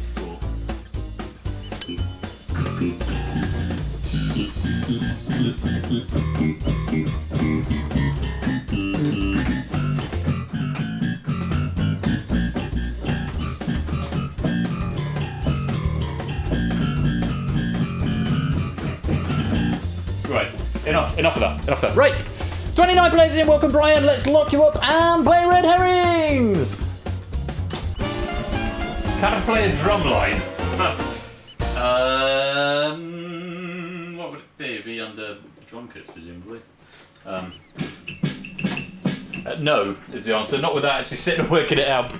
Round 1 is element domain as before. 1 point if you give me a right answer, -1 if you give me a wrong answer in this round. 3 bonus questions secreted amongst the questions. Those are worth +3 if you give me a right answer, but -3 if you give me a wrong answer. 16 answers, 12 questions for red herrings, which will never be right, and answers will never be repeated. Whisper your answers to Persephone's Twitch bot. So, instructions. Each country, try again. We got screwed it up on word 2. Each question is a country. The country's internet top level domain is the same as the symbol for a chemical element, which is the correct answer. For example, and I'm just checking that I need to not make sure that that's not there. I don't think it is. No. So, or is... no. So, for example, France's top-level domain is .fr. The element with symbol FR is francium, so you'll pick francium as the correct answer. Elemental domain, or element domain, is what you're after here. So, very creative round from Cyclespace here. Those are your instructions. But I had to read the instructions on Ireland. Well, I read them sort of briefly to myself. I'm pretty sure when I proofed this, I read that the instructions actually are for your benefit rather than just for my benefit. So either love it or hate it. It is very creative. It definitely is that. And the next round, round 2, even more so. But we'll get there in a minute. For now, round 1 is element domain. Good luck. Have fun is question number 1. Canada. What is the top element domain of Canada? And what is the element with that chemical symbol?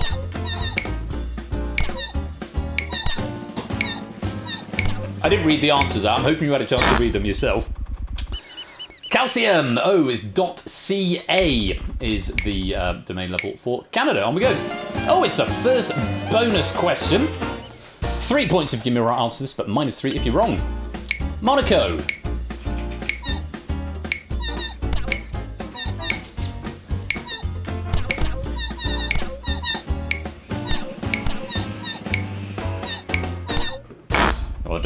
It is G, Moscovium. Monaco is .mc. MC is a chemical symbol for Moscovium. On we go. Georgia.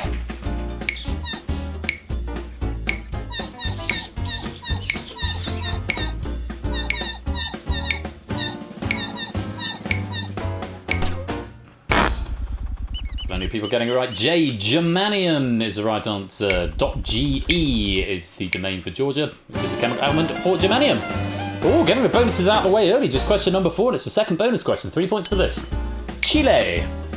Chile. Have a think about it. Eliminate some answers it's not. Type carefully. -3 if you're wrong, remember. It's K, chlorine. Chile is .cl. Chlorine is the chemical element with the symbol Cl. Austria is number 5. Ooh. Lots of people falling into some little heffalump traps there. Top level domain of Austria is .at, which is astatine. Astatine, what we're after there. Onwards. Bahrain. Bahrain. Remember, you lose a point if you're wrong here.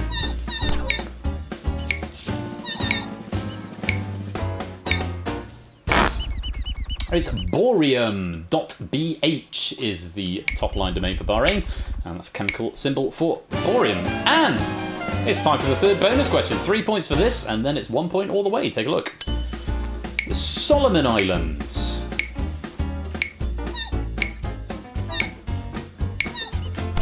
Tricky one for a bonus. 3/4 of the pack nearly abstaining from that one. It's antimony. .sb is the Solomon Islands, which is a chemical element, chemical symbol for antimony. Spain is next.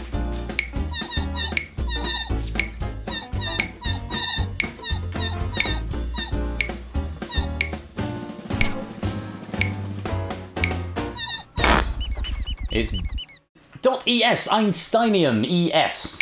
Einstein, because Español is Spain in Spanish. Australia.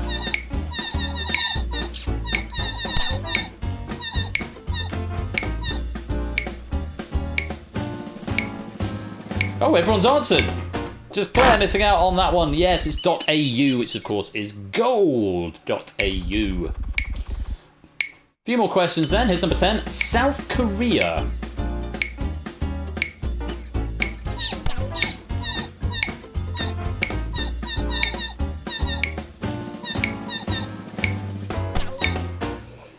I don't know if you worked that one out.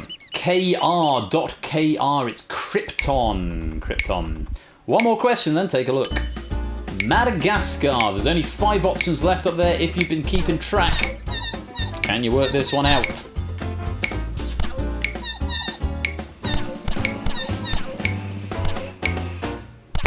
It's A, magnesium.mg.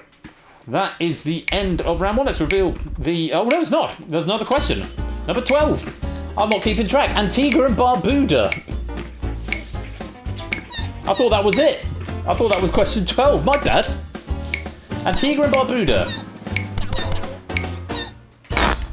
Tricky one there. .ag, which gives us silver. Now let's reveal the red herrings. Cadmium, beryllium, manganese, and arsenic. And that's the end of round 1. Yes, manganese is Mn, beryllium is Be, arsenic is As, and cadmium is Cd. Oh, nice round. Nice round to start us off with. Oh, I've got hiccups. I'm so excited I've got hiccups.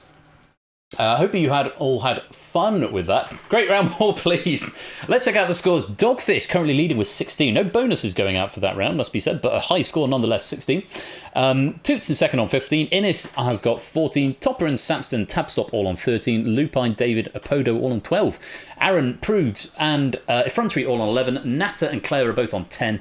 Paulister and Quizface are on 9. Quizzles on 8 along with Silent Marine. Jack's on 7. Joe and AB Mir on 6. Snoopy and Oni and Shapes are on 5. Colo's on 4. It's Sotley is on 2 along with Ash. J White is on 0 and Brian on -2. But you cannot lose. That was your golf score. You cannot lose any more points from this point onwards. We're going on to my favourite round, probably of the evening. My favourite round of the whole evening. Let's see if you agree with me. Let's go to round number 2. Round 2 is the site of music. In this round, you get 3 points if you answer in the first 5 seconds, 2 in the next 5, and 1 in the last 5. Of course, all the timings are determined by when the question appears in the chat. If you get a question wrong, then you're frozen out of the following question, so do be careful if you're not 100% sure. Additionally, there are 3 bonus questions in this round, which are worth a flat rate of 5. They're not timed, but remember, you can be frozen out of a bonus question, and you can be frozen out on a bonus question. So, do bear that in mind. This is the site of music, and I'm going to say that this is not just a picture round, it's also a music round, a picture and a music round. Before I explain the instructions, let me reveal the options. A, B, C, D, E, F, G, H, I, J, K, L, M, N, O, P. And this is convergent thinking. I had no idea when I planned the schedule for season 5 that there were going to be 2 packs with at least, I think, 4 of the same pictures back to back. It's not the same round. It is a very, very different round, which is why I didn't mind putting it in. But there are some of those pictures there. So hopefully if you've been researching from that first game, you'll remember what is going on here. I did tell you most of the names of the paintings. Of course, they're not all the same. Some of them are different, but there are some crossovers from the last game. So it's kind of like poetry, you know? They rhyme. Now, I did say this is also a music round. Each question is a piece of music. Each answer choice is a painting, okay? And the questions themselves will have some more clarity specifically within that piece of music. Select the painting that shares at least one word with the title of the music. The words shared are at least 4 letters long. Just checking that it is not there, and it is not. Again, just as an example, if you hear the song Last Christmas, then the painting The Last Supper could be a correct answer. No, I didn't realise. Yes, as Lupin is saying, DMCA alert. And now, originally, Cyclespace had done these songs at double the speed to avoid the DMCA issue. Now, when I listened through to them, I got anxiety just listening to the songs. at double speed. And I said to him, you know what? They're only 30 seconds. They generally don't get caught because they're quite short. So they're 30 seconds rather than 15 because it's a music round. You get double time just to account for the latency. So bear that in mind. You will get a little bit of extra time, 30 seconds. So it's actually, you get 3 points in the first 10 seconds, 2 points in the next 10 seconds, and then 1 point in the last 10 seconds, just to account for the extra delay with the music. It might be that when this comes to be VODed, that this section is muted, and if that's the case, we have to grin and bear it. But yeah, be aware that this is a music round. You may not be able to catch this on the VOD on catch up. There may be some mutes going on. We'll have to wait and see. But round 2 for now in the live format is the sight of music. Good luck. Have fun. Here is question number 1.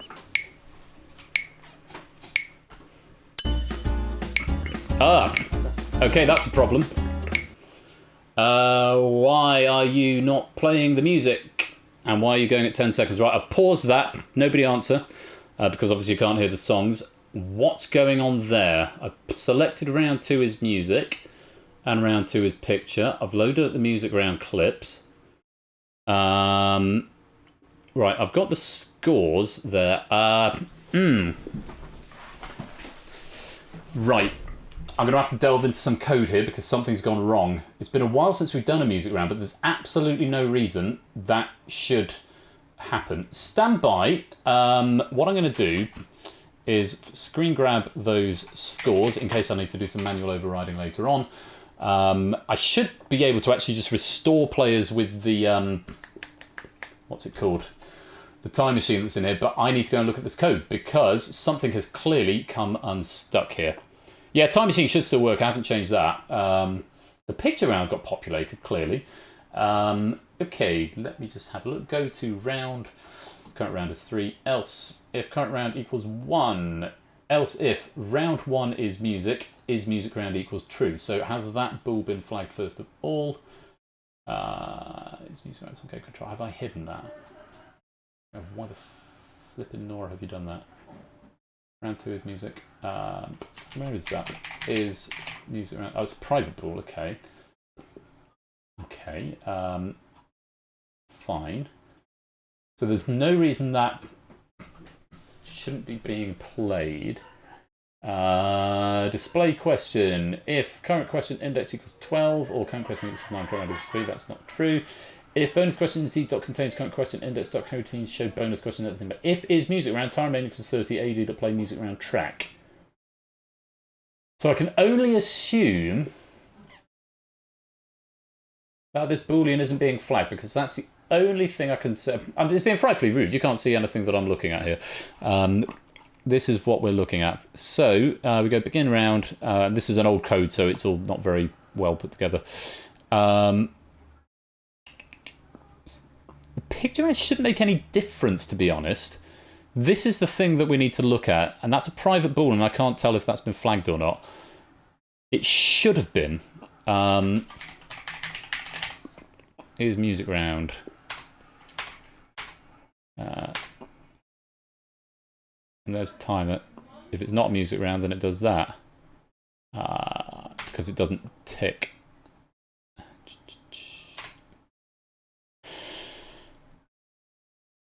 Right. I don't know because I've done music rounds here before and never had any issues with it. So what I'm going to do is I'm going to make that a public boolean. See if it compiles. No, okay, so for some reason that hasn't been flagged, which is strange. Okay, I've got a screenshot of the scores. Let's see if the time machine works first of all. And we'll jump back in. I've got a screenshot, so I should be able to restore everything. I've got an override scores button. This is back when I had to have a time machine to, because the internet kept dying out.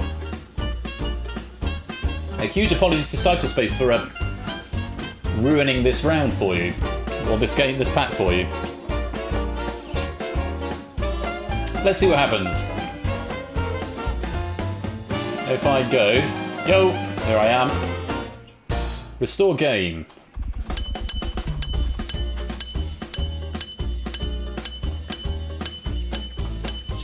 see what happens.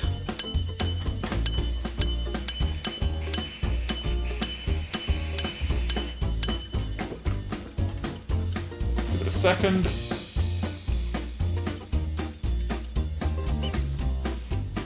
Yes, squeak indeed.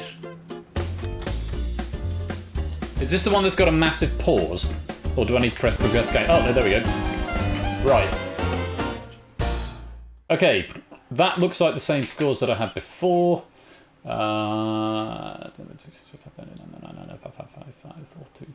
Yes, those are the same scores. So that's been restored, which is good. Yeah, time machine emergency backup.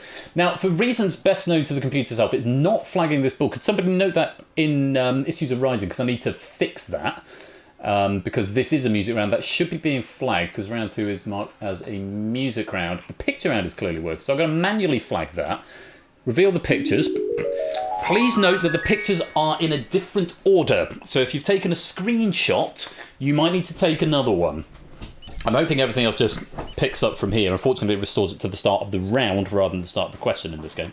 I've manually flagged that is music round thing. I've no idea why it's not automatically flagging. It really, really should be. But fingers crossed, this will all work. Fingers crossed. Good luck, have fun. Round 2, the rules are the same, the pictures are different. It's the sight of music. Here's question number 1. Please work. Hey! The 4th word in the song title is in the name of which painting?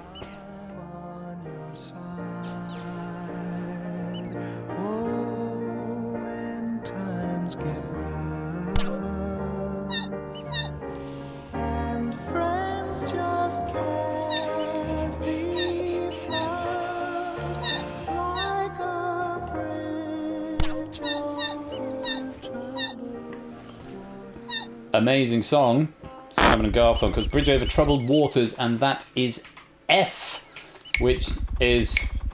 I can't find it now. I'll tell you in a minute. Oh, another bonus question. First bonus question. Flat rate of 5 for this. That was Water Lilies by Monet. Second word in the song title is in the name of which painting?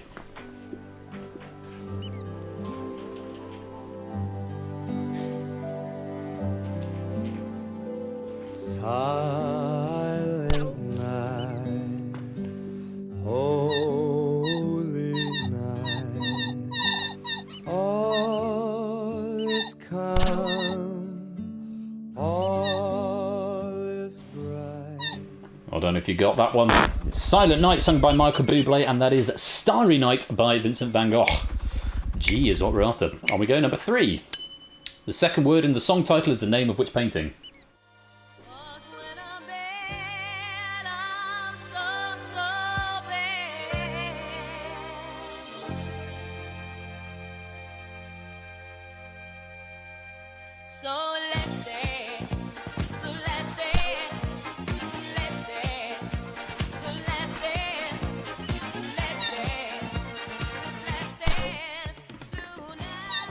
Tricky one there. Last Dance by Donna Summer. That is Dance Class at the Opera by Degas. Well done if you got that. On we go. Another bonus question. Flat rate of 5 for this one. Listen carefully. The first word in the song title is the name of which painting?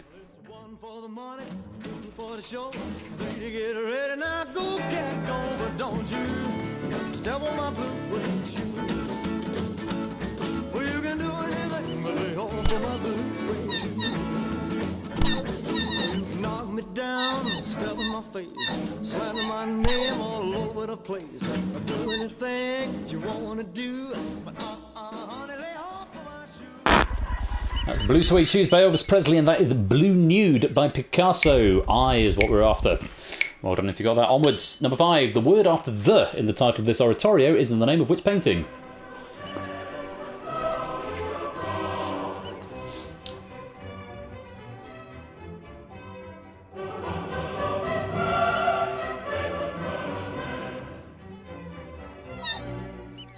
Well done, Innes.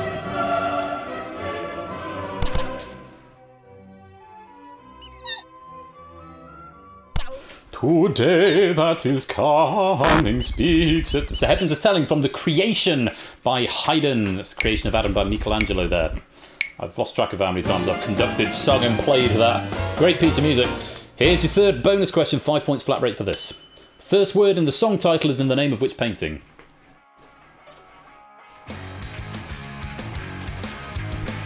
This is the DMCA one, I reckon. Don't wanna be an American idiot. You want a nation to judge the new media. Now can you hear the sound of hysteria? The subliminal mind, fuck America. It was American Idiot by Green Day, and that's American Gothic by Grant Wood. P was the answer. Onwards we go. Number 7, the song title is in the name of which painting?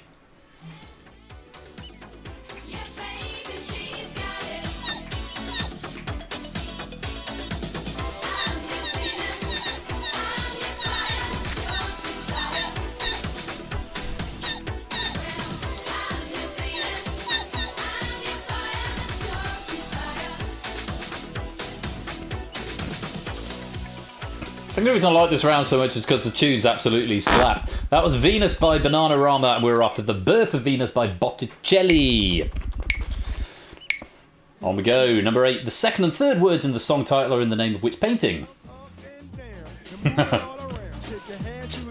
Put your hands on the ground, take one step left and one step right.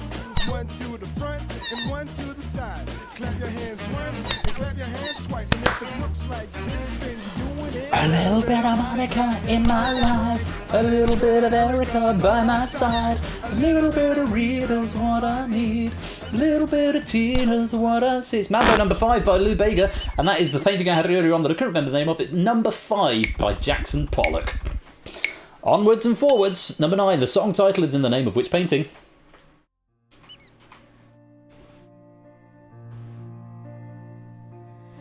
Memory, turn your face to the moonlight. Let your memory lead you. Open up and hurry. Troops. And if you got that, that is Memory from Cats, as sung by Elaine Page, and that's The Persistence of Memory by Salvador Dali C. The second word in the song title without the possessive is in the name of which painting? Mother's prayer. Every child knows.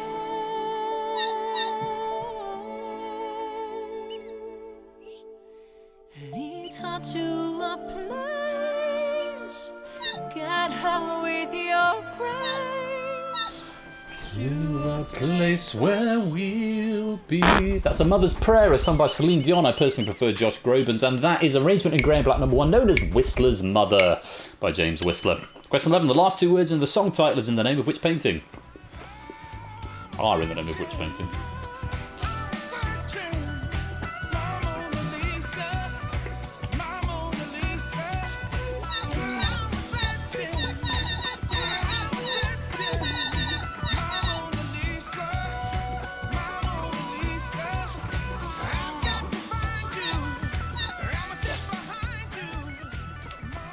Yeah, it's In Search of Mona Lisa by Santana. Of course, that is the Mona Lisa by Leonardo da Vinci. Last question in this round. The first 3 words in the song title are in the name of which painting?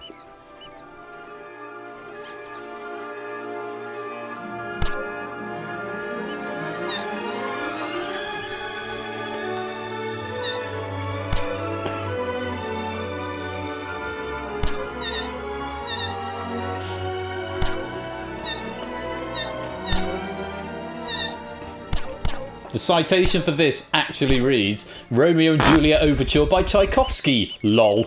Romeo and Juliet by Frank Bernard Dixie. And the red herrings there, A, B, H and J. And that is the end of round 2.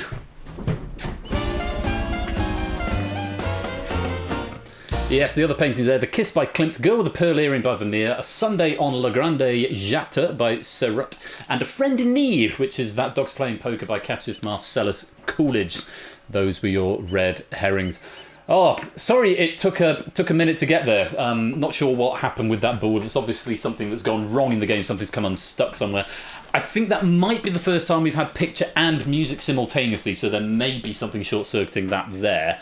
It should allow it, in fairness, but worth the wait. And as Chris was saying, really, really clever round, and I really enjoyed proofing that one. And at the end of that, the scores: Innis is in the lead with 38, Samster and Dogfish in second with 36, Lupine and Tabstop in third with 35, Toot and Shapes have got 33, Apodo and Effrontery with 32, Paulus is there on 31, Quizface and Quizzle both on 30, AB Me and Topper on 29, Big Man Aaron, David and Oni and Claire all on 27, Jack and It's Sotley and Silent Marine all on 22, Pruse has got 21, Joe and Ash have got 20, Natter's on 17, Colo's on 11, Jay White's on 7, Snoopy's on 5, and Brian on -2. Really fun round, so thank you very much to Cyclespace for all the efforts on that. And I think it worked better at full speed, even though you obviously had less track to work with. And it might mean that that portion of the stream is muted when it comes to VODing it. But hey, in the here and now, we all had fun.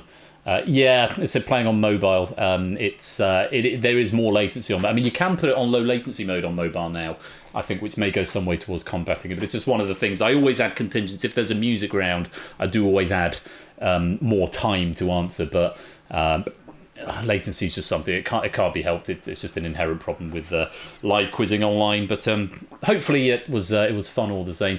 Let's go on. Let's go on to round number 3.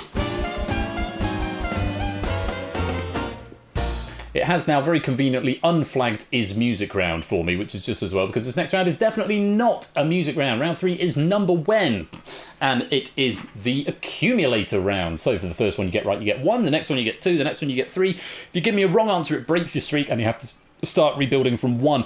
If you don't know, you can abstain. It will preserve your streak. Obviously, you'll get no points for that question. But when you come back in, you'll come back in at the level that you stopped at. Number when, Joe White. Number when. So those are the rules. If you're blue, it means you are not on a streak. Purple, it means you are. So you may as well attempt the first and the last question in this round. Your options are: Tang Dynasty began, eruption of Mount Vesuvius, Gutenberg invented the printing press, Constantine became Roman Emperor, United Nations established, Twitch founded, Hadrian's Wall built, Marco Polo started his travels, the French Revolution, Battle of Hastings, William Shakespeare born, Attila ruled the Hunnic Empire. And yeah, Cyclespace, I think, is a maths teacher. And there was one question I think we diluted. Here are your instructions. Each question has a numerical answer from 1 to 21. Pick the historical event that happened during that century. For example, if the question is 200 divided by 10, this is 20. So you would select an answer that happened in the 20th century. For example, World War I started. So it's maths and history all rolled into one. For clarity, the nth century means the years from N-01 to N00. So basically, for example, 1901 to 2000 would be the 20th century. So this is a tricky round. One of the questions was diluted, but the rest are as they were. So you've got to do a little bit of fast maths. You've then got to work out what the answer is. That gives you the century, and then you've got to pick the event that took place in that century. Maybe you can't lose points, but you do break your streak if you give me a wrong answer. So depending how you get on and what order the questions come up in, might determine how this is going to be played. It is a bit of a tricky round. It's number when. Good luck. Have fun. Here is question number 1. The value of x if 4x minus 7 equals 2x plus 15.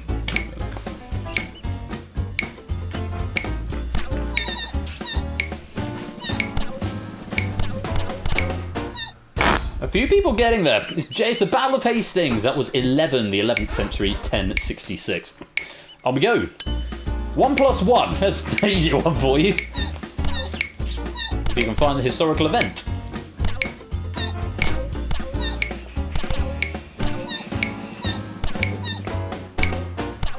Something in the 2nd century. It was Hadrian's Wall was built in the 2nd century. Started 122 AD. The sum of the 5 smallest positive integers. Very well done for Tapstop there. You got the right answers creeping in. Is Gutenberg invented the printing press? It was 15th century. That actually happened in 1440. Onwards. 42 minus 26. Find the answer and then match the century.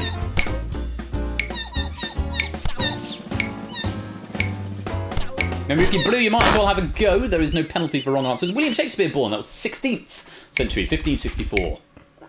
Next question. 6 choose 3.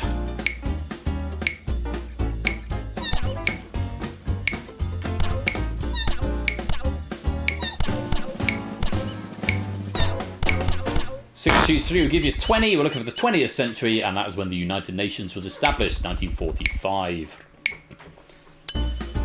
Root of x minus 7.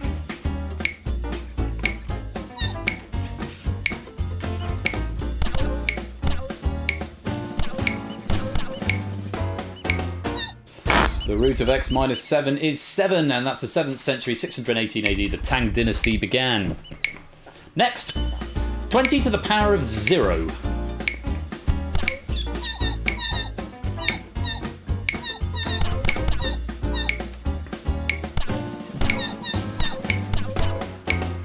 course, anything raised to the power of 0 is 1. We're looking for the 1st century, and that was the eruption of Mount Vesuvius in 79 AD.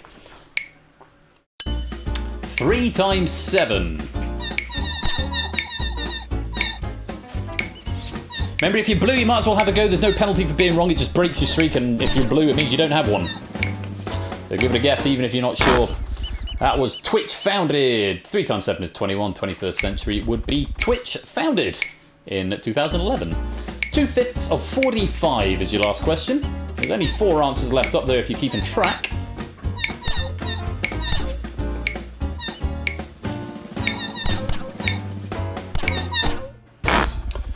It was the French Revolution. 2/5 45 is 18. 18th century, that was the French Revolution. Constantine became Roman Emperor. Marco Polo started his travels. And Attila ruled the Hunnic Empire. Red herrings, that's the end of round 3. Constantine became emperor in the 4th century, 312 AD. Attila ruled the Hunnic Empire in the 5th, 434 to 453 AD. And Marco Polo started his travels in the 13th century, 1271 AD. What does choose mean? It's something to do with probability. So if you've got a group of 3 and you can arrange them in 8 ways or something, or you've got, I don't know, so someone who's better at maths than me will explain what choose is. I didn't know at one point. How many combinations? Let's do with combinatorics. How many combinations you can pick. 3 things out of group 6. So 6 times 5 times 4, 3, 2, 1, and so on. Ways of choosing 3 items from a group of 6. I've never heard a phrase like that, really. I have heard it, but I think I heard about it latterly since I've started doing things like this in combinatorics and having to look at things like that. I have heard that expression. But that was the end of round 3. Really good round, if a little challenging, has to be said. Scores at the end of that, Innis and Quizzle are tied at the top with 51.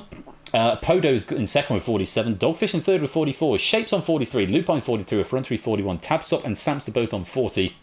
Bigman Aaron's on 39, Jack's on 37, Toots on 35, David and Oni both on 34, Paulista and Claire both on 33, Topper and Joe have got 31, AB, me and Quizface on 30, Prugs, Ennett, Sotley and Silent Marine all on 28, Nat has got 24, Ash on 23, Colo on 17, Jay White on 9, Stoopy on 8, Brian still on -2, but all of that could change as we go into our final round.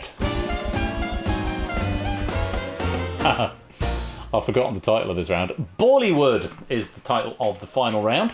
I don't need to give any extra explanation for this other than the explanation that is given. But as with the last game, after the first 30 seconds, wrong answers will start to be removed from the grid, so keep your eye on the screen as well as the chat. You must give me an exact answer of exactly 6 characters. For example, A, B, C, D, E, F, whispered to the bot. If you are the first to get it right, you get 50 points. The next one gets 45, the next one gets 40, and so on. Gameplay continues until 90 seconds have expired, or 10 players have correctly answered, the last of whom will get 5 points. If you're wrong, you're frozen out for 5 seconds and the bot will ping you back how many you got right. So you can use that to try and fathom out which ones you were missing. 90 seconds on the clock. The final round is Bollywood. Let's reveal the answers. Happy Gilmore, Seabiscuit, Cool Runnings, Fedor, Emelianenko, $1 Million Baby, Bend It Like Beckham, I, Tonya, The Karate Kid, Indy Park, Derek Rose, Kevin Kuske, Tom Brady, Nicola Adams, Simone Biles, Danica Patrick, and the Mighty Ducks identify the 3 movie athlete pairs that share the same sports that they are mainly known for. We're looking for pairs here. Bit of a curveball in this final round. We've got up to 3 so far. Topper's found 4.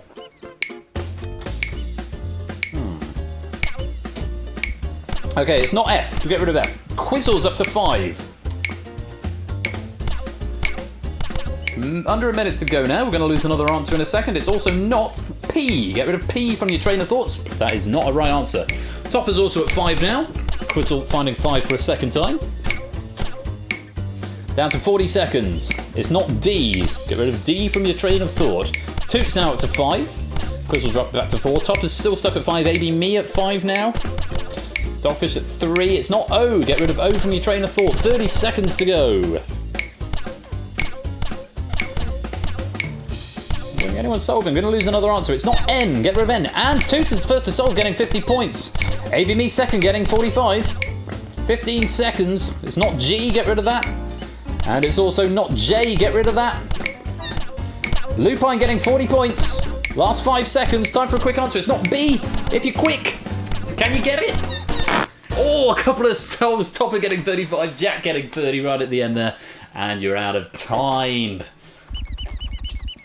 The correct answers: Happy Gilmore, Cool Runnings, $1 Million Baby, Inby Park, Kevin Cuscape, and Nicola Adams. Let's just go to the factoids on that. So the pairs that you had for the correct answers: $1 Million Baby and Nicola Adams are both boxing. Cool Runnings, and Kevin Cuscape are in bobsleigh. Happy Gilmore and Inby Park are in golf. The red herrings that you had: Bend It Like Beckham, that's to do with football. Tom Brady's to do with American football. I, Tonya's figure skating. Simone Biles is gymnastics. Seabiscuit is horse racing. Danica Patrick is NASCAR. The Mighty Ducks were ice hockey. Derek Rose was basketball. Karate Kid was obviously karate. And Fedor Emelianenko was MMA. Had practiced sambo and judo, but not karate, and no boxing matches. Mixed martial arts was the answer, MMA. So yeah, $1 Million Baby, yeah, it won quite a few Oscars. I think it won Best Actress for Hilary Swank, possibly Best Supporting Actress for Morgan Freeman. I think it won Best Director for Clint Eastwood as well, $1 Million Baby. I've never seen it, but here it's good. So at the end of all that, we have got our clear medalists there. I'm going to write them in the chat in case I forget. AB Me getting 3rd and the bronze medal. Lupine getting 2nd and the silver. And our winner with 85 points. Congratulations to our gold medalist. It's now cut that out. Well, good game two. Good game two. Have multiple GGs from me. And let's assign some medals. Let's find AB Me. Well played. Taking the Red Herrings bronze medal right there. Red Herrings bronze. AB Me award medal. Nicely done. Oh, I've done it again. Sorry, AB Me, I've just given you a risky business bronze. So, note to self, can someone note that down? I need to undo a risky business bronze medal for AB Me. It's not the first time I've done that. Red Herrings bronze, let's try that one. Give you 2 extra medals there, AB Me. I'll take the risky business one off manually after the fact. Lupine taking the Red Herrings silver. The Lupine 1. The Lupine. So even writing them down, I can still make errors sometimes. Lupine 1 taking the Red Herring silver, and the Red Herrings gold going to our good friend now. Cut that out. Very well played. 85 points, and all of your points will of course be converted into pennies when the credits roll. Red Herrings gold. There we go. And 75 pennies as well must go to Cycle Space. Thank you for an absolutely delightful pack. Sorry about the technical errors in the middle. I'm hoping that's been noted by a mod so that I can fix that before the next time we play. And of course I need to give everyone a bonus as well. Herrings 30 if you'd like to claim 10 bonus pennies. But yeah, absolutely delightful pack, really well constructed, and great fun to proof, and hopefully really good fun to play as well. Hope you all enjoyed that. Oh, great big thud just came from the room next door. Hope everything's okay. Yes, Herrings 30 is the code if you would like to claim 10 bonus pennies. It's already 10:30. We are getting on a little bit late, but we have got one more game of Buzz Off to play to wrap the night off. Yeah, different feel. Did have a bit of a different feel to it, but very cleverly constructed. And we've got one final buzz-off game to play, so I'm going to invite our 2 competitors to join the green room now. Looks like one of them's already there, just waiting for Fraser to come join as well. I see him in general voice chat, though he is deafened at the moment. But we'll get that going very, very shortly. I'm going to stop that bonus in 5, 4, 3, 2, 1. Stopping the bonus right there. 21 players claiming 10 pennies. We'll go for a very short ad break just while I get that game set up. But do stay there and we will wrap up the night with the next of the second round games of Buzz Off. Thank you very much for playing. Thank you again to Cyclespace and congratulations to Toot on being our Red Herrings champion. Don't touch that dial. We'll be back very, very shortly.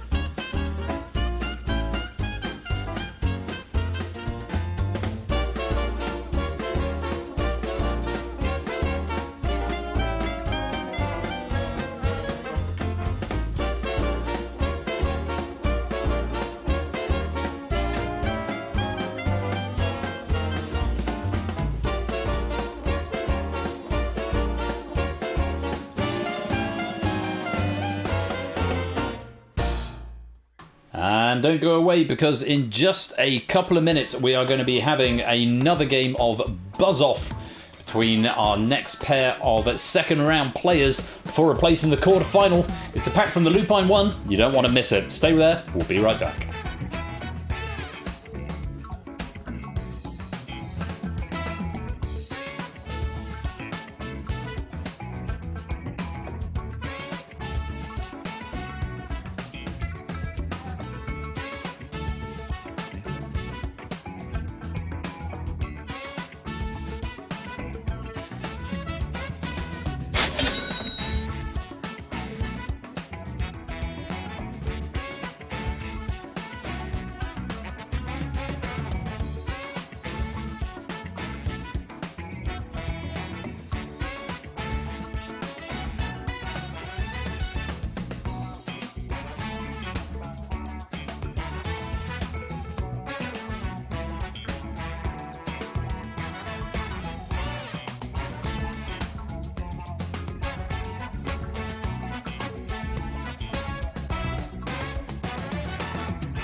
Welcome back to the fourth and final part of game night on Saturday, the 13th of November. And it's our second round match of Buzz Off of the evening. And I know at least one of our competitors has got a prior engagement, so we're going to crack right on and meet them now. We have got in the red corner Jack Wilfred, and in the green corner it's Fraser K, formerly known as Prey, in case anyone's wondering. Hang on, I don't remember that person in the first round. Good evening to you both. First of all, Jack, welcome to the stream. You well? Hello. So you're sort of pseudo AFK today. I've got my computer, but I don't have. So, oh no, it keeps cutting me out. You keep getting the odd cut out from here and there. But yeah, you're coming through loud and clear, though, apart from when you're not. Yeah, I've got my computer, just not a microphone. Okay, well, we'll make do with what we can, and so you're coming through. For the most part, you're coming through loud and clear. Now, you've got somewhere to be in 6 minutes, haven't you? Yeah, I've got a cinema booking at 10:45. So we're going to race through as fast as we can and see how we get on. Jack, welcome to the game. Obviously, getting through the first round where you beat Kira. You beat our very own useless noisemaker in the first round. How are you feeling coming up against Fraser in this second round? I'm going to use the standard by-election talk and say I'm quietly confident. Nice. Well, we'll see if that pays off for you. I'm going to DM you in Discord the room code, any username but joining with this room code, and we'll hear that Jack sounds like this. I've got nothing left. Yes, indeed, you have nothing left. Although you won't be able to hear that because of weird technical reasons. And you're playing off, or buzzing off, I should say, against Fraser K. Fraser, welcome to the stream. Hello. Formerly known as Prey. In the first round you were Prey, and now you are what's his chops from Squid Game by the looks of it. or Gus Fring from Far Cry 6 if we're in Discord. Yeah, if we're in Discord, yeah. I've gone with the shtick of if I see a funny face, I'm making it my profile picture. Oh, that's a solid stick to go for right there. Yeah. Now, in the first round, Fraser, you knocked out Jay White and have landed yourself into the second round. How are you feeling going up against Jack tonight? Nah. Nah. Well, but I know time is off the essence. Let's play some Countdown. That's the wrong game. Well, IIRC, you had a similar sort of feeling going into that first game against Jay White and prevailed. So maybe that's the attitude to have. Go in assuming you're going to lose and hope for the best. Yeah, that's sort of my shtick, really. So, well, the very best of luck to you. Buzzer.dev, any name that you like, but joining with this room code, and we'll hear that Fraser sounds like this. Wait a minute. Crap. It's lovingly rubbed with rhubarb. Lovingly rubbed with rhubarb, that was the one. Lovingly rubbed with rhubarb. Lovingly rubbed with rhubarb. So, we are very grateful to Lupine One for this question pack, and we're going to see how you two get on. A place in the quarterfinals awaits the victor. Let's go to round number 1. Round number 1 is the trivia search. You'll be shown a word search grid of 12 by 12 and a category, 5 words that fit that category hidden within the grid. All you've got to do is buzz in and tell me a word. Wait for me to say who has buzzed before saying your word, because if you buzz second and there was a simultaneous buzz, I might have to do some magic to make it actually focus on the right player. First to find 3 wins the point, and first to 2 points wins the round. Additionally, if at any point you go ahead, you start a global clock on your opponent of 30 seconds, and if they run out of time, then you also get the point. Simple as that. It's word to word. It's trivia search. Best of luck to you both, and thank you to Lupine for this pack. The first board is Good luck, Jack. Hotel companies.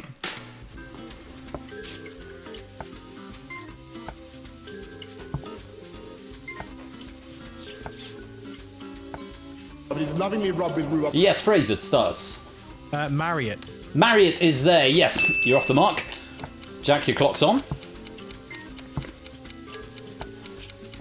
4 more in there.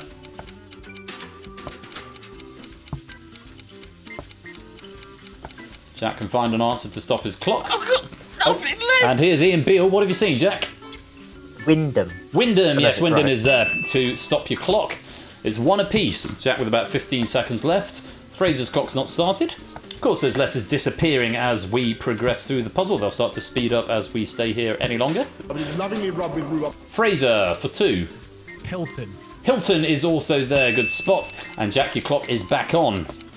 Don't remember, by a global clock, it doesn't reset. You've got to find another one to stop it within 10 seconds or so.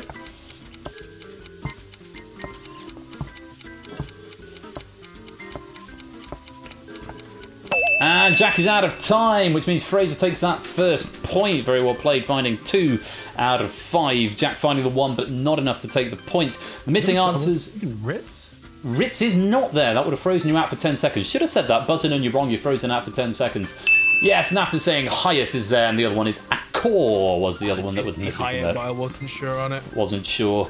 Well, you've taken that first point anyway, Fraser. Very well played. Let's go on to trivia search number 2. The category is characters in The Lord of the Rings. Fucking hell. Oh no. I've got nothing left. Ian Beale, what have you seen? Boromir. Boromir is there. Fraser, your clock's on.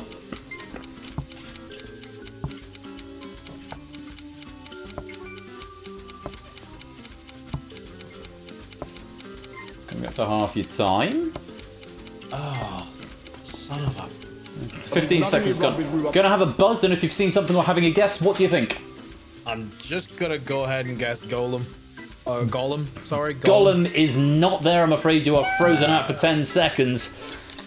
Jack, if you find one more by the time Fraser's back in, it's going to be a tall order. Might be enough just as it is. Fraser's back in, if you've seen something. And you're out of time, Jack, taking that second point. Bit of a tricky one there. There were 4 other characters from The Lord of the Rings up there. In there, I'm going to kick myself. Yeah, I'm afraid Never he is. read it, never seen it. Legolas. Oh, I should have just buzzed in. Gandalf, Saruman, Legolas, and Galadriel. One of the funniest things, see where it says Legolas, I saw Golas and I was just like, hang on a minute, nah, that's not one. And then just Le's there. It's not enough, and it is one apiece. We're going to the third trivia search board, which is cities in France. For fuck's sake. Like the whole play, you are live on Twitch, please do not swear. I probably should have said that specifically for you. Sorry. Oh, for That's sake. fine. Nothing left. Ian Beale for first city in France. Grenoble. Grenoble is there. You're off the mark. Fraser, your clock's on.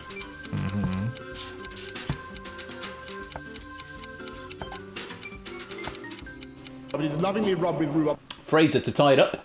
Strasbourg. Strasbourg is there. It's one apiece. Stopping your clock. But he's lovingly rubbed with rhubarb. Prime Minister for a third. Marseille. Marseille is there. You've turned the tables. You're now ahead. Jack, your clock is on. One more for Fraser to take the first chevron. Jack, one more to tie it up, and then we're looking for the 5th.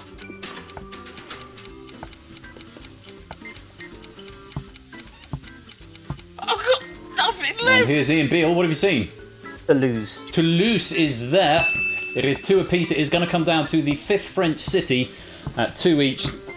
Time is no longer important. Both done well to find 2. Letters are disappearing. What's the last He's lovingly city? rubbed with rhubarb. Prime Minister. Bordeaux. Bordeaux, you say? That's the one across there. And again, for the second match in a row, coming right down to the 5th clue of Puzzle 3. Fraser, very well played. You have found that 5th city, and you've taken that first chevron. If you told me what those categories are, I wouldn't have guessed I'd have got it on Lord of the Rings. No. I was thinking to myself, the Lord of the Rings is probably going to be the one I'm going to get. No, it didn't. I got the other two. Ironically, my plan was buzz in with Legolas and Gandalf if you don't see anything. Well, sometimes it's such is the nature of this way. I mean, if you've got a slim enough category, or you know the category well enough, even if you can't find them, sometimes a guess could be good. But of course, that 10-second freeze out can be very, very damaging if you guess incorrectly. But Fraser with the early advantage, taking that first chevron, and it's 5-4 as we go into round number 2. Yeah, you remember how this game works, Fraser. It's the auction house. You'll be shown a category. You've got to bid for how many things you can name in that category, and then your opponent has a chance to either outbid you or challenge you to name them. If you can name the amount that you bid, then you win the point. If you cannot, then your opponent wins the point. First to 2 points wins the round and the chevron. Simple as that. It goes up in increments of 1, 2, or 3. You can challenge at any point. Let's go to the first auction house. It's Jack to make the first bid, and we are looking for tracks on the Beatles album Sgt. Pepper's Lonely Hearts Club Band, excluding the title track and the reprise of it. Would you like to start, Jack, with 1, 2, or 3? 1. We're starting with 1. Okay, Fraser, over to you. +1, +2, +3, or challenge Jack to name 1.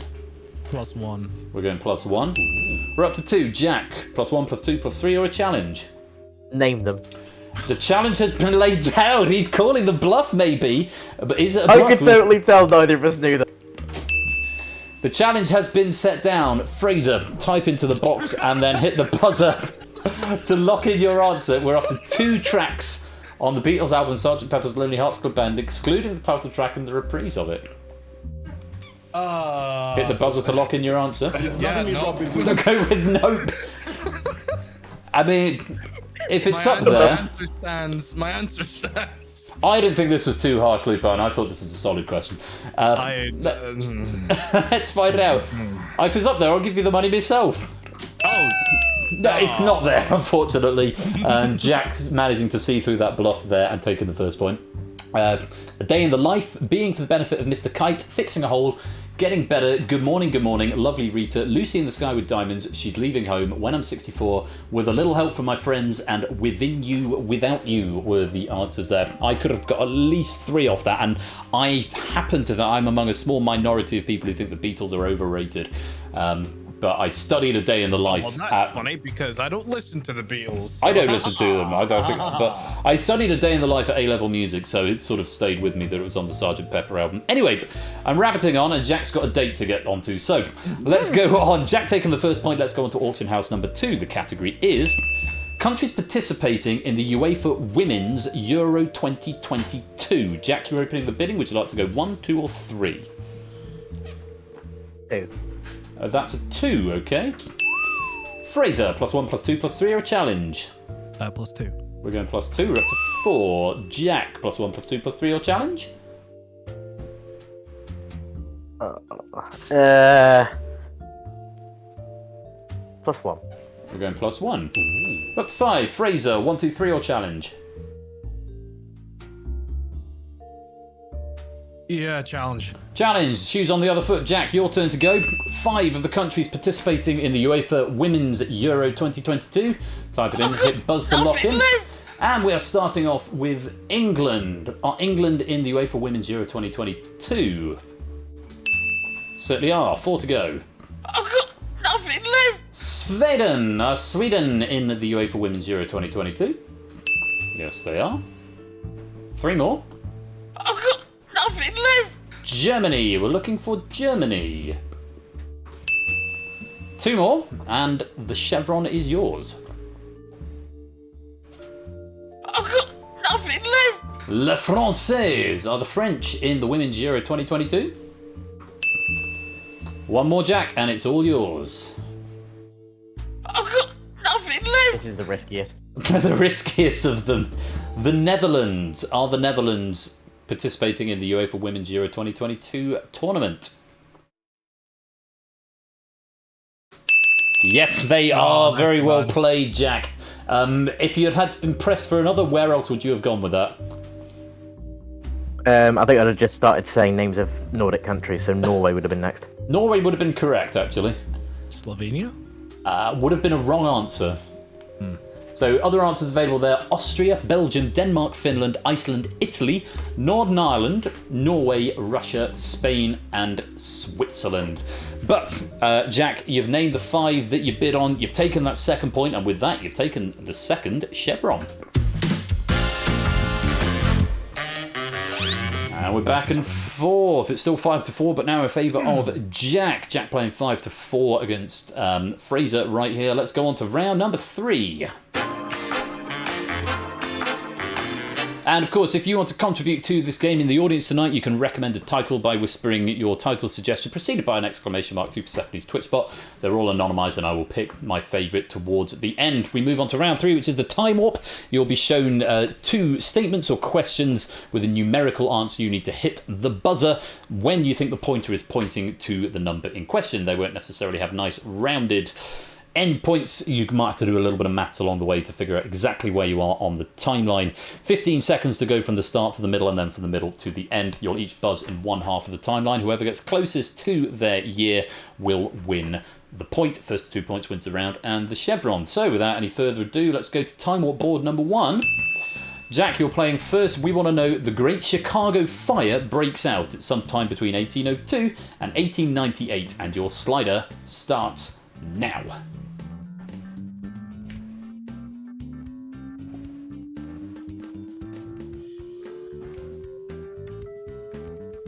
I've got nothing left.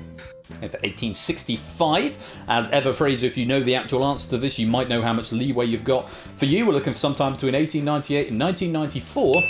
The musical Chicago opens on Broadway at the 46th Street Theatre. Slider starts now.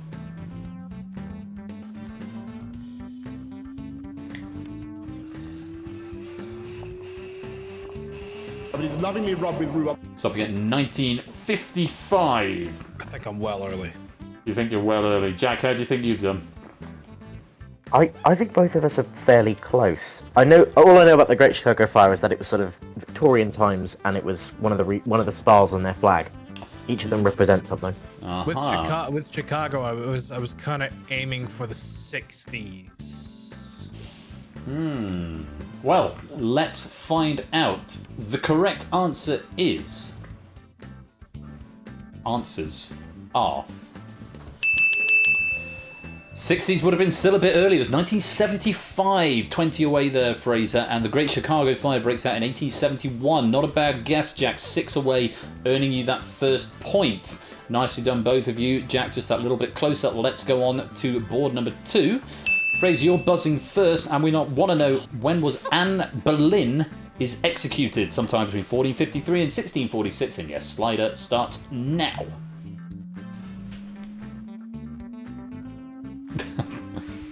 Shames. But he's lovingly rubbed with rhubarb. 1567 is where you're stopping. Jack, over to you. Sometime between 1646 and 1839. We want to know, when was the coronation of Queen Anne? Slider starts now. I've got nothing left. 1696 is where you're stopping. There's a nice in the middle of that. Is it a nice answer, though? The correct answers are... Again, 6 away, God. Jack. 1702, the coronation of Queen Anne, going for 1696. Anne Boleyn was a little bit earlier than that. 1536, she was executed. 31 away there, Fraser, which means Jack was 6 away both times. Closer on both occasions, which means you've got 2 points, Jack, and you've won that third chevron. I was worried about the last one because I thought she died in 1702. Ah, no. Crowned in 1702. So there we go. I mean, I will check it, if you like. I checked it earlier on. No, 1714 she died. Queen of England, Scotland, Ireland between 8th of March 1702 and the 1st of May 1707. Wow. So there we go. So we come to the final round. Jack with the advantage. 6 plays Fraser's 3. But as we know, all of that could change, as we saw in the last game with an astonishing comeback from Oni. It was 5-4 in favour of Liam, but only made the comeback. Could Fraser do the same? We'll have to... I'm not Oni. Well, anything could happen. Let's go to the final round. If it's any consolation, I'm not him either. Round 4 is on the buzzer. You'll be shown a series of clues. All you've got to do is buzz in when you think you know what it is I am talking about. If you buzz in and are incorrect, you are frozen out for 3 clues, thus giving your opponent some free information. Clues don't stay on the board, so you've got to sort of keep track of them, and you may buzz. You're locked out for 3, but you do come in thereafter, so might be advantageous to try a few buzzes. Might not be. You'll have to play it your own game and see who is triumphant. First, the winner is the first player to either get all the chevrons coloured on the board or when one player has an insurmountable lead. Best of luck to you both for placing the quarterfinals. Buzz when you know what I'm talking about. Edward. Anthony.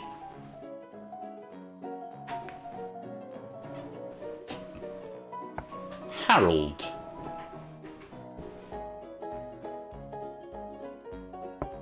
John.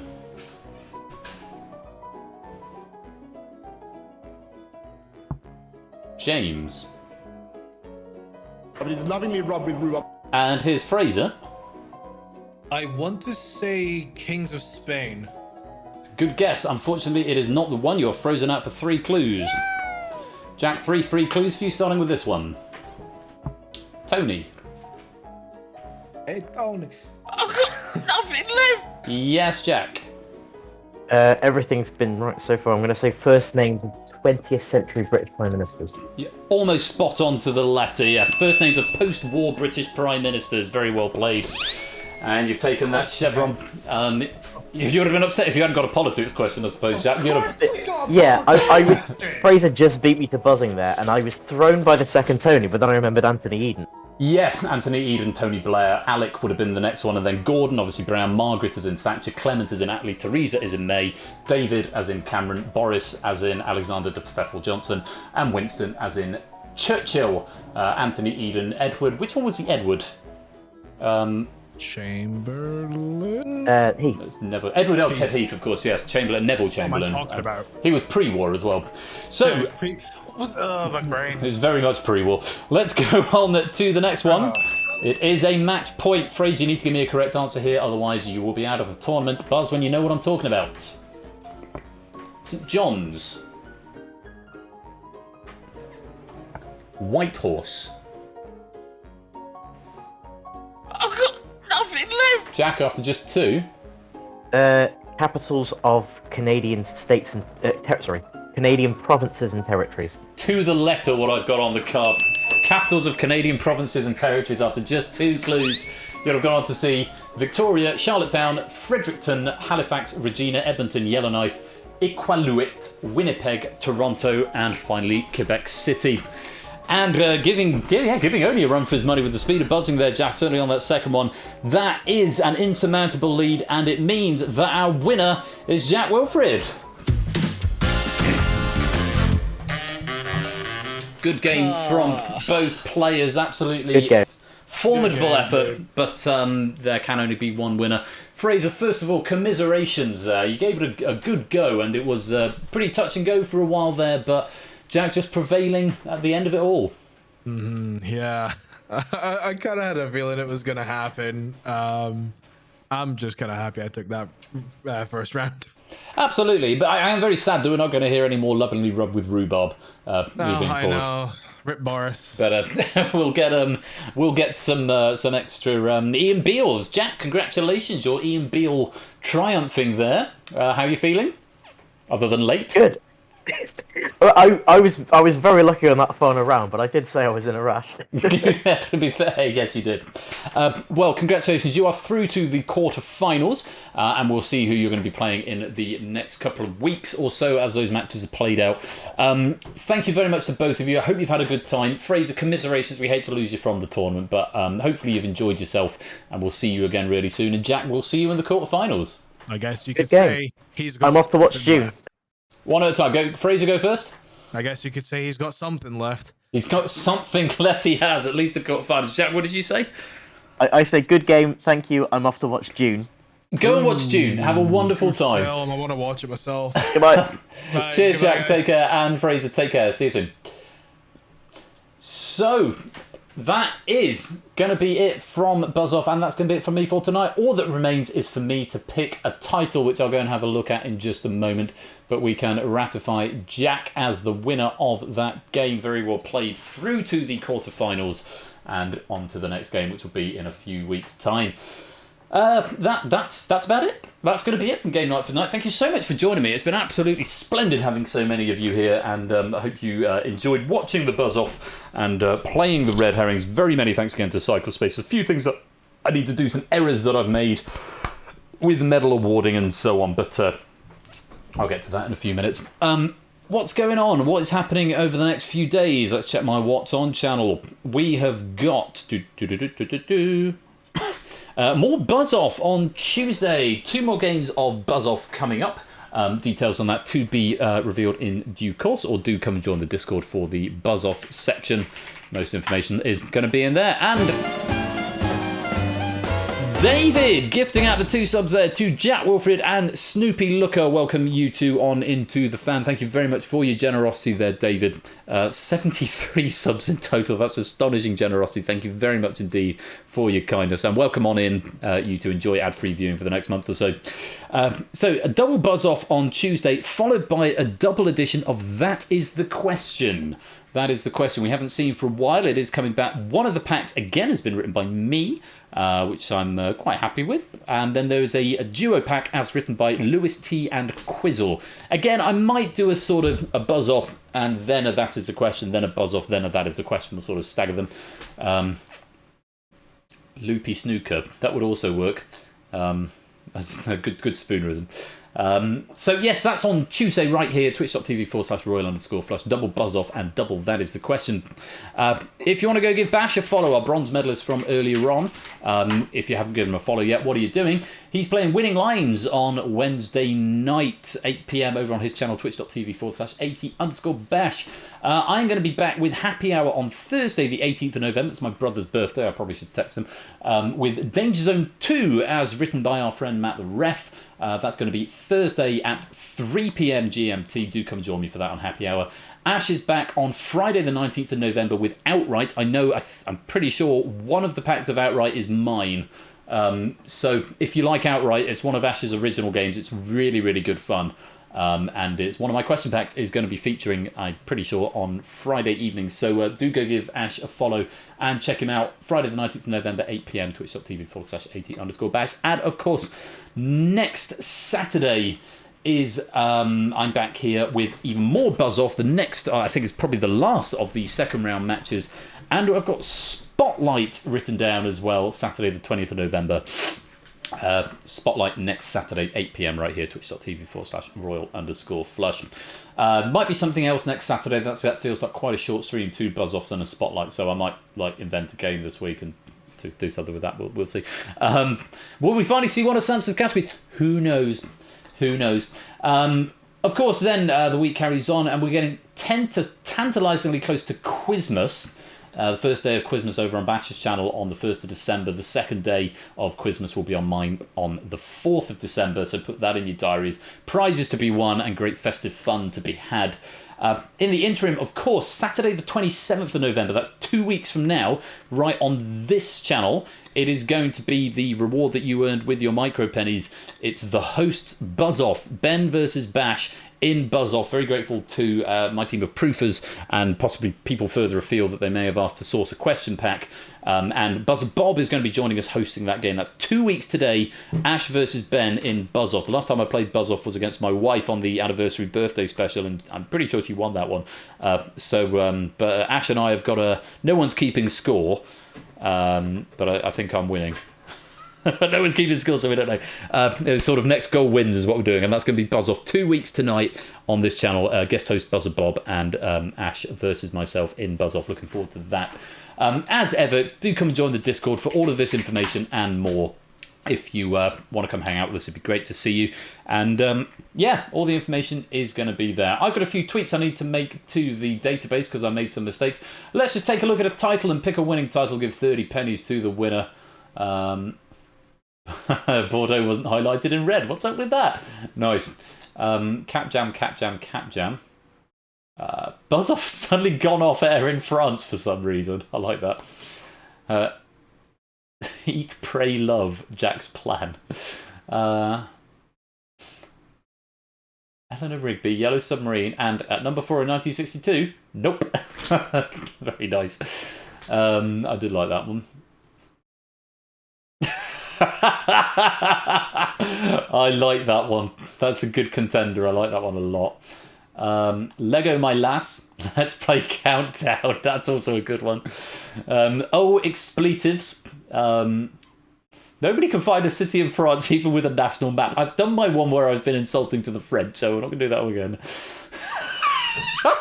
I like that one too. That's very good. As is that one.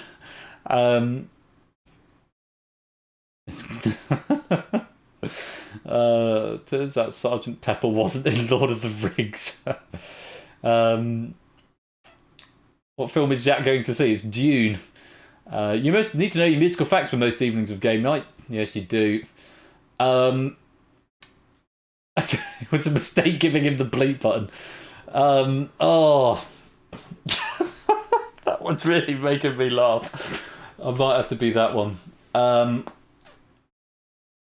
I'm reluctant to do that because we have already had one relating to this particular thing. This one does relate to that particular thing, but is in a more subtle way. Valiant runner-up number 1, Prime Minister's lovingly rubbed by rhubarb. I enjoyed that one a lot. Consolation to you if you gave me that one. That was Priegs. Nice one, Priegs. I did enjoy that one. And also, Valiant runner-up number 2, Prime Minister Ian Beale's questions. I really like that. Valiant runner-up. That made me laugh. We have already had an Ian Beale title, though. So I'm not going to go with that one, much as it made me laugh. There's some really good... That's an It's Hotly one. Nice one there, It's Hotly. I do like Prime Minister Ian Beale's questions. But I'm going to go with this one. He's still fighting Saarbrücken. Yeah, that's right. Oh, my face hurts from laughing so much. You've got to stop coming up with these funny titles because I'm genuinely in pain now. Oh, what a great evening it's been. Thank you all so much for joining me right through to 11 o'clock. So we're on to raid.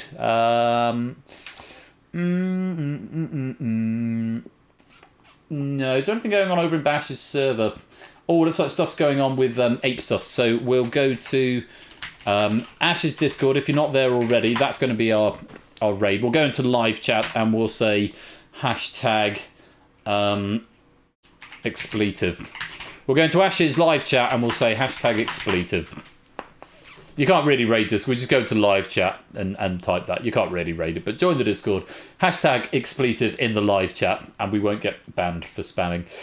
Thank you all so much. It's been a great evening. Thank you for joining me. Thank you to all our writers. Congratulations to all our winners. And to Jack Wilford, who goes through to the quarterfinals of Buzz Off. I have been Royal Flush. Until next time, be splendid and marvellous and safe out there. Look after each other. Take care. Peace out. And you have been watching. I'm starting to suspect he's lying about having nothing left. Good night.